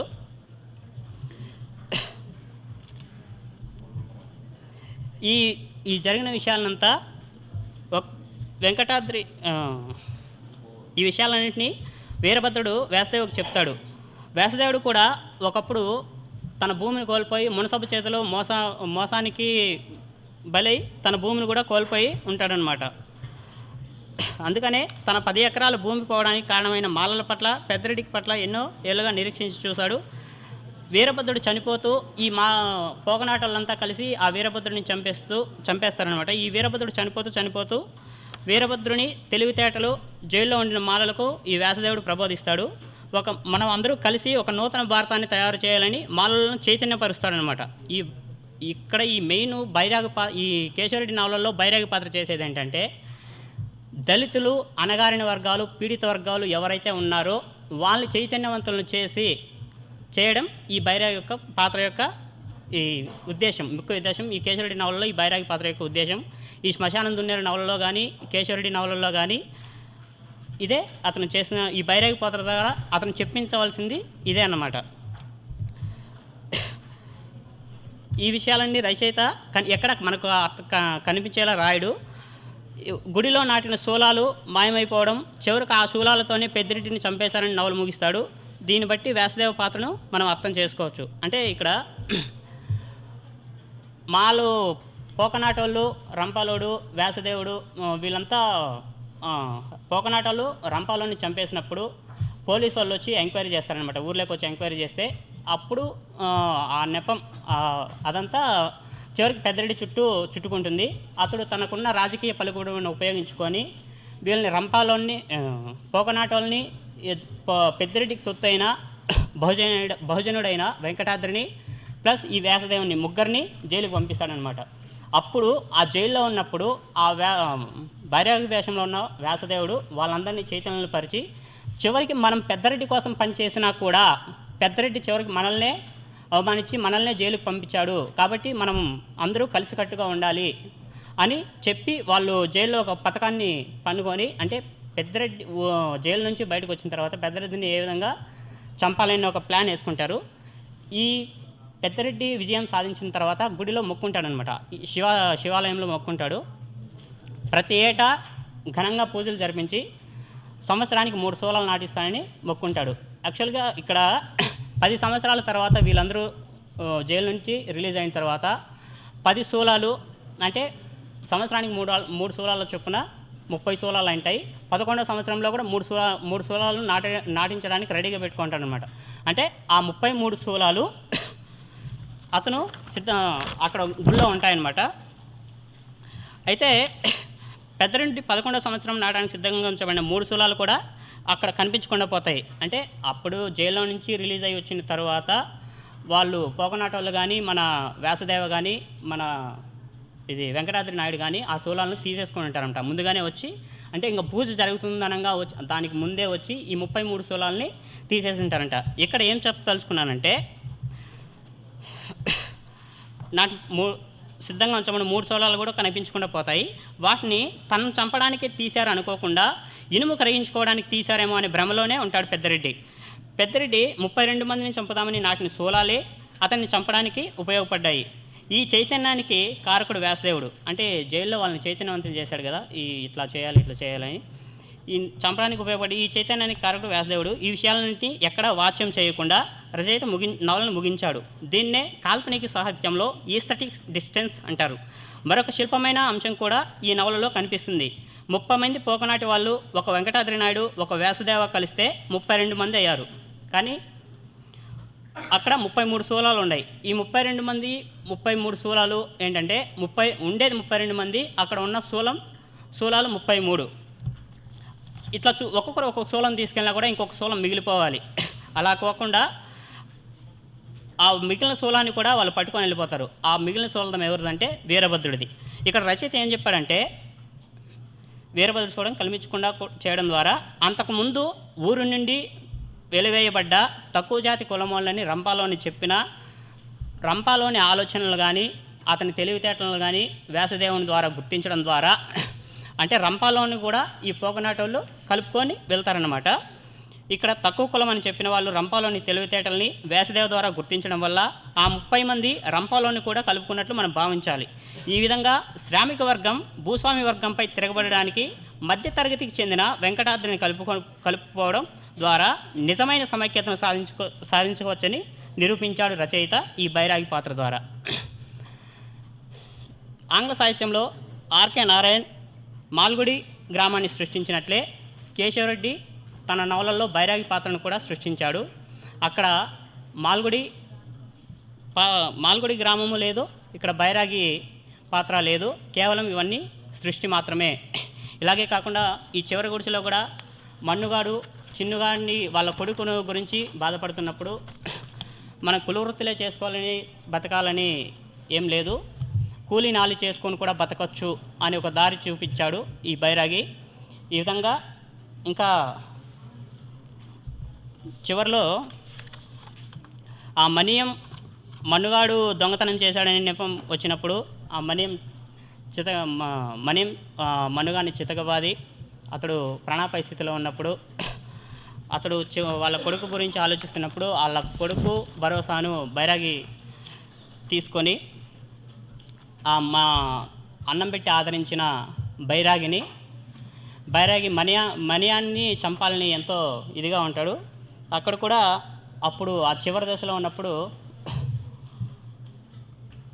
ఆ కుక్క చేత బైరాగి కుక్కను ఉసుగొల్పి మనియం యొక్క ఆ భూస్వామి యొక్క ప్రాణాలు తీయడానికి ఉసుగొలుపుతాడు. ఈ విధంగా ఈ బైరాగి పాత్రను కేవలం బడుగు బలహీన వర్గాల వారి కోసం వాళ్ళని చైతన్యవంతం చేయడం కోసమే ఈ బైరాగి పాత్రను సృష్టించాడని అనుకుంటున్నాను. కేశవరెడ్డి తన వృత్తి ద్వారా మనిషిలోని రోగాన్ని అలాగే తన ప్రవృత్తి ద్వారా సమాజానికి పట్టిన రోగాన్ని నయం చేయాలని ప్రయాసపడే మహనీయుడు అని చెప్తూ నాకు ఈ అవకాశం ఇచ్చినటువంటి ప్రతి ఒక్కరికి పేరు పేరున ధన్యవాదాలు తెలియజేస్తున్నాను. అదేవిధంగా నా పేపర్ మొదటి పేపరు, ఈ పేపర్ రాయడంలో సలహాలను అందించినటువంటి ఆచార్య తుమ్మల రామకృష్ణ గారికి, దాల వెంకటేశ్వరరావు కూడా సభాముఖంగా కృతజ్ఞతలు తెలియజేస్తున్నాను. Thank you. అధ్యక్ష, మిత్రులారా, ప్రస్తుతం ఈ సమావేశంలో నా పరిశోధన పత్రంగా కేశవరెడ్డి రాసిన నవలల్లో అందుబాటులో ఉన్న 8 నవలలను తీసుకొని నా పరిశోధన పత్ర శీర్షికను కేశవరెడ్డి నవలల ఎత్తుగడలు పరిణామాత్మక పరిశీలనను పెట్టుకున్నాను. ఏ రచనకైనా ప్రధానంగా 3 విభాగాలు ఉంటాయని అనుకుంటున్నా: ఎత్తుగడ, నిర్వహణ, ముగింపు. ప్రస్తుతం ఈ సమావేశంలో నా పత్రం రచనలో మొదటిదైన ఎత్తుగడ పైన నేను ఈ పత్ర సమావేశాన్ని కొనసాగిస్తున్నాను. సాహిత్యంలో ఏ రచనైనా పాఠకుడి ప్రయోజనకారిగా ఉంటుంది, కానీ రచయిత ప్రయోజనకారిగా చాలా తక్కువ ఉంటుందని చెప్పవచ్చు. కళా సృష్టి అనేది కేవలం కళా సృష్టి చేసిన వాడి కోసం కాదు, అది శ్రోతకు కావచ్చు, విశ్లేషకుడు కావచ్చు, ఒక పాఠకుడి కావచ్చు. ఒకవేళ కళా సృష్టి చేసిన వాడికి ఒకవేళ ఉన్నా కానీ అది చాలా పరిమితిగా ఉంటుందని చెప్పుకోవచ్చు. ఒక రచనను అంటే రచన అనేది పాఠకులకు ఉద్దేశించి ఉంటుంది కాబట్టి అసలు పాఠకులలో ప్రధానంగా మనము మూడు రకాలుగా ఉంటారు అనుకోవచ్చు. మొదటి రకం పాఠకులు వాళ్ళు తప్పనిసరిగా రచన ఏంది, రచయిత ఎవరు, అందులో వస్తువేందని కాకుండా ఆ రచన ఖచ్చితంగా చదివి అందులో ఏముంది, ఆ విషయం ఏం తెలుసుకోవడానికి చదువుతారు. ఇక రెండో రకం పాఠకులు వాళ్ళు చదవాలి కాబట్టి అవసర నిమిత్తం చదువుతారు. మూడో రకం పాఠకులు ఉబుసుపోక కాలక్షేపం కోసం చదివే పాఠకులు ఉంటారు. అయితే ఒక రచనను రచించే ఒక రచయితకు ఉన్న నేర్పు అనేది సరి అయినదైతే అందరి పాఠకులను కూడా నవల కావచ్చు, ఏ రచన అయినా ఆరంభం నుంచి చివరి దాకా ఆద్యంతం చదివించే లక్షణం రచయిత నేర్పు పైన ఆధారపడి ఉంటుంది. అసలు ఎత్తుగడ అంటే ఏంది, ఎత్తుగడ ఉద్దేశం ఏంది, ఎత్తుగడ యొక్క ప్రయోజనం ఏంది అనుకున్నప్పుడు ఎత్తుగడ అంటే ఏ రచనకైనా కానీ మొదట ప్రారంభము ఒక అంటే మొదలు అని చెప్పుకోవచ్చు. ఎత్తుగడ ఒక మనిషికి తన వికారాలు కావచ్చు, తన పరిస్థితులను తెలపడానికి చంటి పిల్లగాని మొదలు నుంచి ముసలివాడి వరకు ఎవరికైనా కానీ తన కలిగే వికారాలను తెలపడానికి ముఖం ఎంత ప్రధానమో ఒక రచనకు కూడా ఎత్తుగడ అలా ఉంటుంది.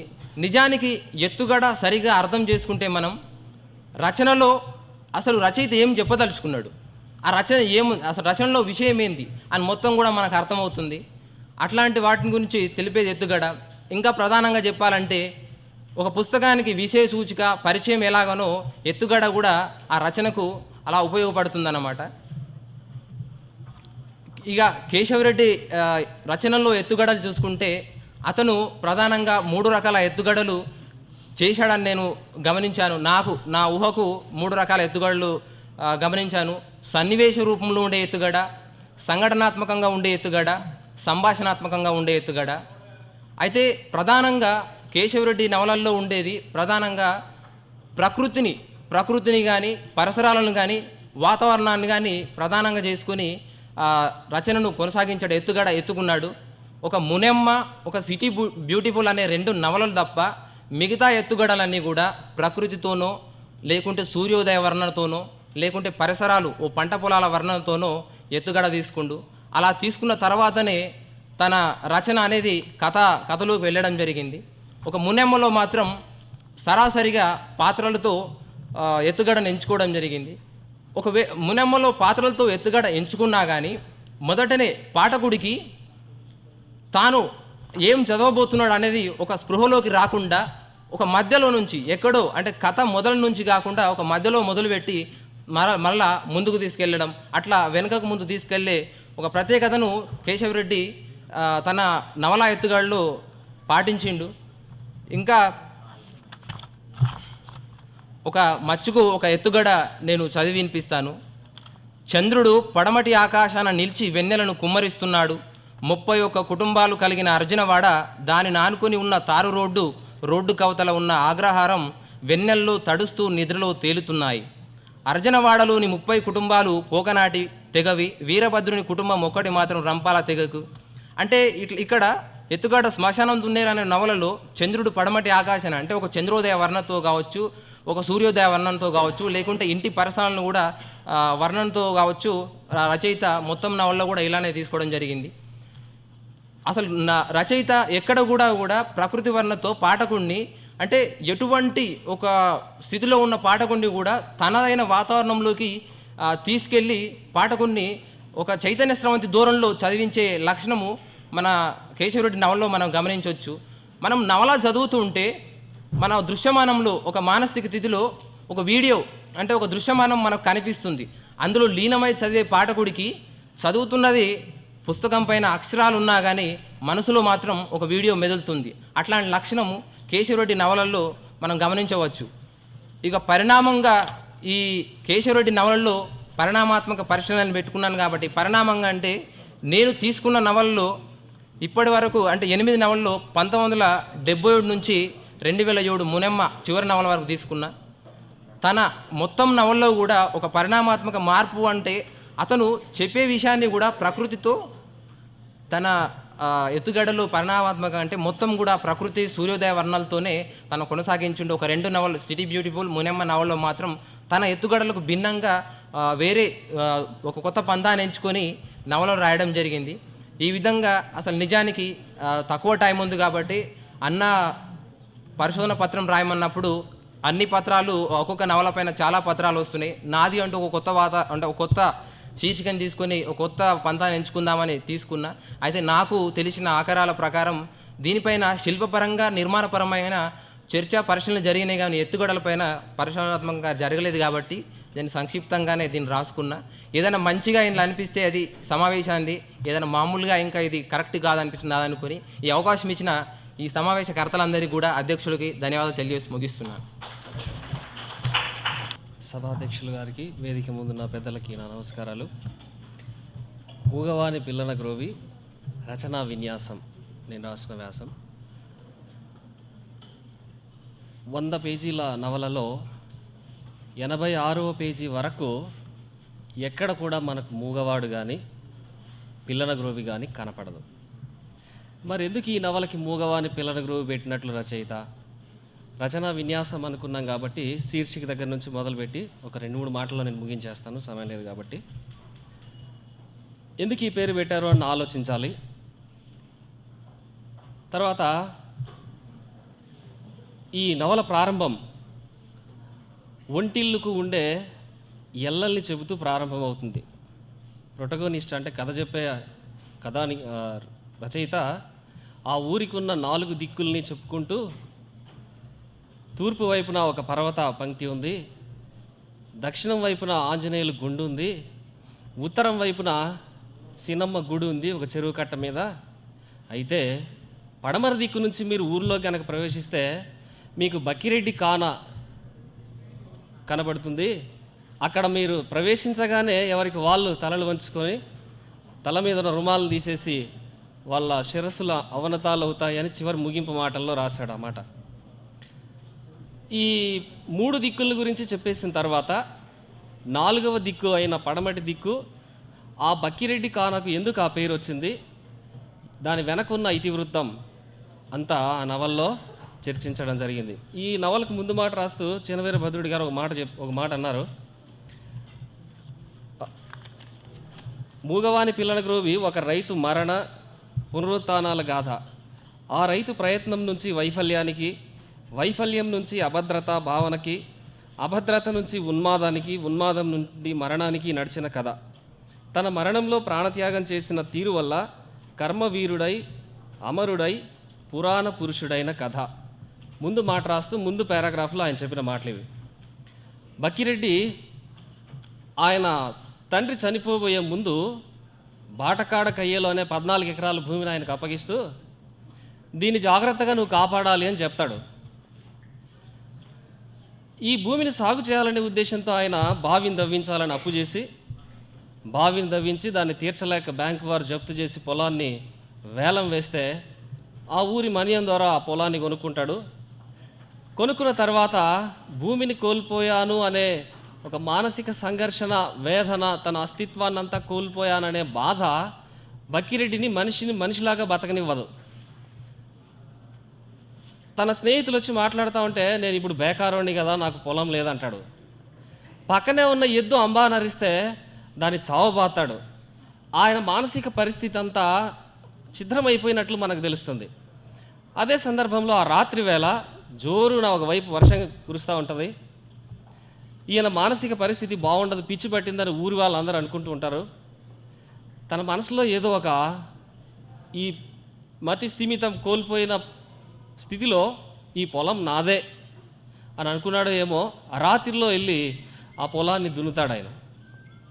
ఇక్కడ మనం ఇది సహజమా, వర్షంలో 80 పొలం దున్నడం ఇది సహజత్వానికి దగ్గరగా ఉందా లేదా అని ఆలోచిస్తే ఓ రకంగా నిజమే అని అనిపిస్తుంది.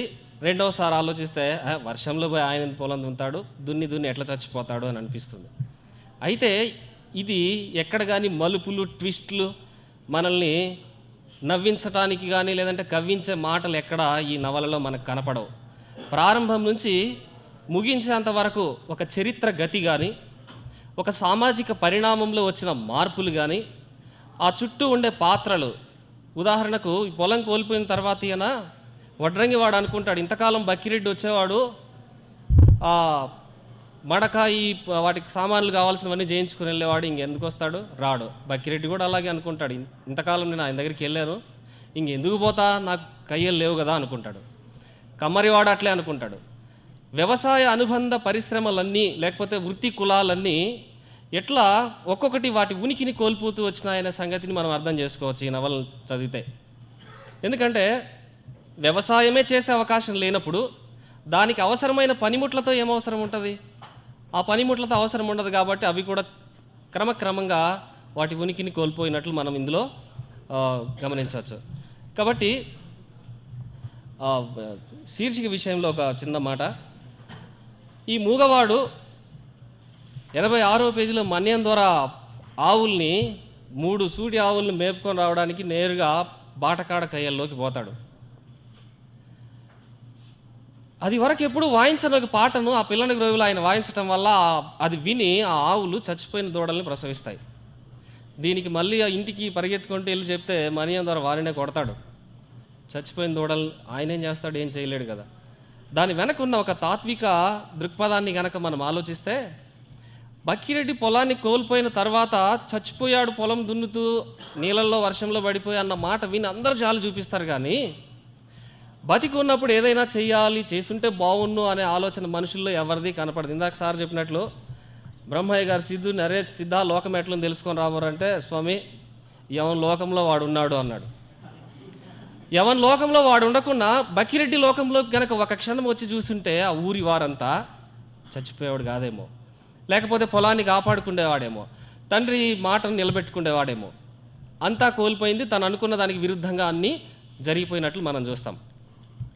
కాబట్టి చివరిగా ప్రకృతి ఆయనతో మాట్లాడిన సందర్భాన్ని మనం గమనిస్తాం నవల చివరిలో. మనుషులు అయితే మిమ్మల్ని పట్టించుకోలేదు, చూడలేదు. నువ్వు పుట్టినప్పటి నుంచి 60 సంవత్సరాల వరకు ఈ భూమినే దున్నినావు, ఇక్కడే నువ్వు నీ చెమటను ఓర్చినావు, కష్టపడ్డావు. అయినా నీకు మిగిలింది కడుపులో ఒక సంగటి ముద్ద, ఒంటి మీద ఒక బట్ట, ఇవే. కాబట్టి మనుషులు మిమ్మల్ని నిన్ను చేర్చుకోకపోయినా బక్కిరెడ్డి, మాలో నిన్ను మేము చేర్చుకుంటాము, నువ్వు కర్మవీరుడవు అని ప్రకృతి చేత రచయిత ఈ మాటల్ని పలికించి అక్కడ బక్కిరెడ్డి పురాణ గాథగా ఆ కథ పురాణ గాథగా పరిగణించినట్లు, తర్వాత అది బక్కిరెడ్డి కానగా, ఊరికి పడమర వైపున ఉన్న బక్కిరెడ్డి కానగా ప్రసిద్ధి చెందినట్లు ఈనాటికి నిలిచి ఉంది అనే మాటతో ఈ నవల ముగిసిపోతుంది. కాబట్టి ఒక విషయం మనం ఆలోచించాలి. బ్రిటిష్ పరిపాలన, తరువాత పాలెగాళ్ళ సంస్కృతి, ఆ తర్వాత మనియం ద్వారా భూస్వామ్య వ్యవస్థ, దాని తర్వాత కరణం, ఎట్లా అట్టడుగు స్థాయి వర్గాల వారిలో నుంచి ఆ భూమి వాళ్ళ చేతుల్లో వెళ్ళి దళితులు కానీ లేకపోతే ఉన్నత వర్గానికి చెందిన బక్కిరెడ్డి అయినా భూమిని కోల్పోయిన తర్వాత ఇక్కడ మళ్ళీ చివరికి మిగిలేదు 2 వర్గాలు. భూమి ఒకరి చేతిలో ఉంటుంది, భూమిని కోల్పోయినా ఇక్కడ కులం పనికిరాదు. మళ్ళీ కులం ఆయనకు ఉన్నత కులం, రెడ్డి కులం, తక్కువేమీ కాదు అని అనిపిస్తుంది. కాబట్టి వర్గ సంఘర్షణ అనేది ముగింపులో మొదలైనట్లు మనకు ఈ నవల్లో తెలుస్తుంది. కాబట్టి వృత్తి ద్వారా ఏర్పడిన కులం పోయాక వర్గం మధ్య సంఘర్షణ ఏర్పడి ఆ సంఘర్షణతో ఈ నవల ముగిసిపోయినట్లు మనకు తెలుస్తుంది. ఈ అవకాశం ఇచ్చిన మీ అందరికీ ధన్యవాదాలు తెలుస్తూ ముగిస్తున్నాను. Thank you. వేదిక ముందున్నటువంటి ఆచార్యులకి విద్యార్థి మిత్రులకి అందరికీ బహుజన్ స్టూడెంట్ ఫ్రంట్ హైదరాబాద్ సాహితీ సమితి తరఫున ప్రత్యేకమైన కృతజ్ఞతలు తెలియజేస్తున్నాను. ముందుగా ముగింపు మాటలు పలికే ముందు విద్యార్థులపైన కలిగిన ఒక స్పందన, అంటే నాకు కలిగిన ఒక స్పందన తెలియచేయాలని నేను అనుకుంటున్నాను. హైదరాబాద్ విశ్వవిద్యాలయంలో ఉన్న ప్రతి ఒక్క విద్యార్థి, ప్రతి ఒక్క సాహిత్యం చదువుకునే, ముఖ్యంగా సాహిత్యాన్ని చదువుకునే ప్రతి ఒక్క విద్యార్థి ఎలా ఉంటారంటే, కదలక వదలక విడవక పదమని మూడవదకై కదిలిన పదములు పాదాలు ఫలమని పలుమారు ధరువులు వేయగా నమ్మిన నరనరాలు స్వరములై కదలగా చెరచెర ఘరఘరమని వర్ణ మధములు వణికించగా కదలి వచ్చింది కలిసి వచ్చింది మరో సాహితీ సమరం, ఈ జగాన్ని జాగృతపరిచే స్వేచ్ఛా ప్రపంచం, ఇదే మా తొలి స్వర సమరం, దానికై కాదా మా అక్షరం ఓ విజృంభణం. ఈ విధంగా విజృంభించే దశలలో ప్రతి ఒక్క సాహిత్యాన్ని చదువుకునే ప్రతి ఒక్క విద్యార్థి, సాహిత్యాన్ని చదువుకునే ప్రతి ఒక్క హైదరాబాద్ విశ్వవిద్యాలయంలో తెలుగు శాఖలో చదువుకునే ప్రతి ఒక్క విద్యార్థి విజృంభించే దశలో, అక్షరాల వైపు ఉద్యమించే దశలో ఉంటారు. బహుజన్ స్టూడెంట్ ఫ్రంట్ హైదరాబాద్ సాహితీ సమితి సంయుక్త నిర్వహణలో జరిగే ఈ జాతీయ సదస్సులో ముఖ్యంగా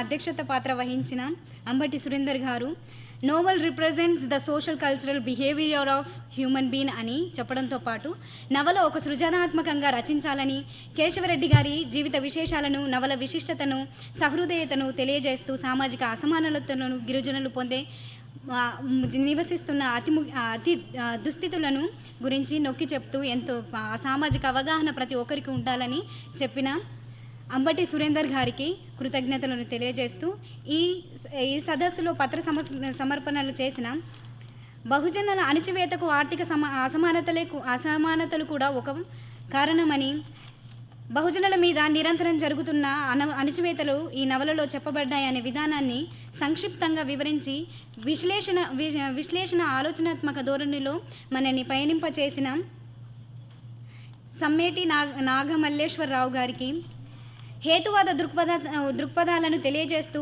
మానవుని జ్ఞాన సముపార్జనలో పొందే మనోసంఘర్షణ వర్ణనానితమని చెప్తూ తార్కికత భావాలను కేశవరెడ్డి గారు సందర్భ సమయంగా ఎంతో నైపుణ్యాన్ని ప్రదర్శించి పాత్ర చిత్రణలను చేశాడని ఎంతో లోతైన విశ్లేషణాత్మకంగా చెప్పిన చంద్రయ్య గారికి, కేశవరెడ్డి గారు సూటిధనం, చైతన్యవంతమైన రచనా విధానం, సందిగ్ధ వాతావరణంలో రూపొందించే ప్రతి పాత్ర పోషణ సమాజంపై ఎంతో ప్రభావాన్ని చూపుతుందని చెప్పిన సత్యనారాయణ గారికి, సమాజంలో విసిరివేయబడిన జీవితాలు పీడనానికి గురి అవుతున్నాయని, వారి కుల ఆర్థిక పరంగా దీనస్థితిలో ఉన్నారని, భూస్వాముల ఆధిపత్యంలో నలిగిపోతున్న జీవితాలు దుర్భరమైపోతున్నాయని కేశవరెడ్డి గారి నవలను ఆధారంగా చేసుకొని చెప్పిన ఈశ్వర్ గజవెల్లి గారు, వృత్తులను దొంగతనంగా పరిగణించి వారి భుక్తికి కీడు తెచ్చి అధికారులు ప్రజాస్వామ్యాన్ని ఏ విధంగా ధ్వంసం చేస్తున్నారో అని చెప్పిన గజ్జవెల్లి గారికి మరొకసారి ప్రత్యేకమైన అభినందనలు ఈ వేదిక ద్వారా చెప్పడం జరుగుతుంది. కుల వైరుధ్యాలే మనుషుల మధ్య వైరుధ్యాలని అనేక సామాజిక కోణంలో అంచనా వేసి కేశవరెడ్డి గారి సామాజిక చైతన్యం కోసం రూపొందించిన ఈ నవలను గురించి చెప్తూ అంబేద్కర్ ఆలోచనలతో అడుగులు వేసి అంబేద్కర్ ఆలోచనల వైపే తమ ఆలోచనలు నిమగ్నం చేయాలని, చాతుర్వర్ణ వ్యవస్థలో ఎలా జీవితాలు చిదిమివేయబడుతున్నాయో అని ఎంతో స్పష్టంగా చెప్పిన రాజేష్ గారికి, వలస వెళ్ళే వారి జీవిత విధానాలు ఏ విధంగా ఉంటాయి, గ్రామీణ వ్యవస్థలు ఏ విధంగా కుంటుపడిపోతున్నాయో అని చెప్పిన సంజీవ్ గారికి, కేశవరెడ్డి నవలలు బైరాగి పాత్రల ద్వారా ప్రజాస్వామ్యం పేరుతో జరుగుతున్న అన్యాయాలను గురించి ఖండించిన చంద్రమౌళి గారికి, ఎత్తుగడలను ప్రయోగించే విధానంలో విశ్లేషణాత్మకమైన దృక్పథంతో పరిచయం చేసిన రవి గారికి, సామాజిక దృక్కోణంలోనే తమ బాధ్యతలను నిర్వహించాలని విశ్లేషణాత్మకంగా చెప్పినటువంటి వెంకటరమణ గారికి ప్రత్యేక ధన్యవాదాలను తెలియజేస్తూ ఇంతటి సదవకాశాన్ని కలిగించిన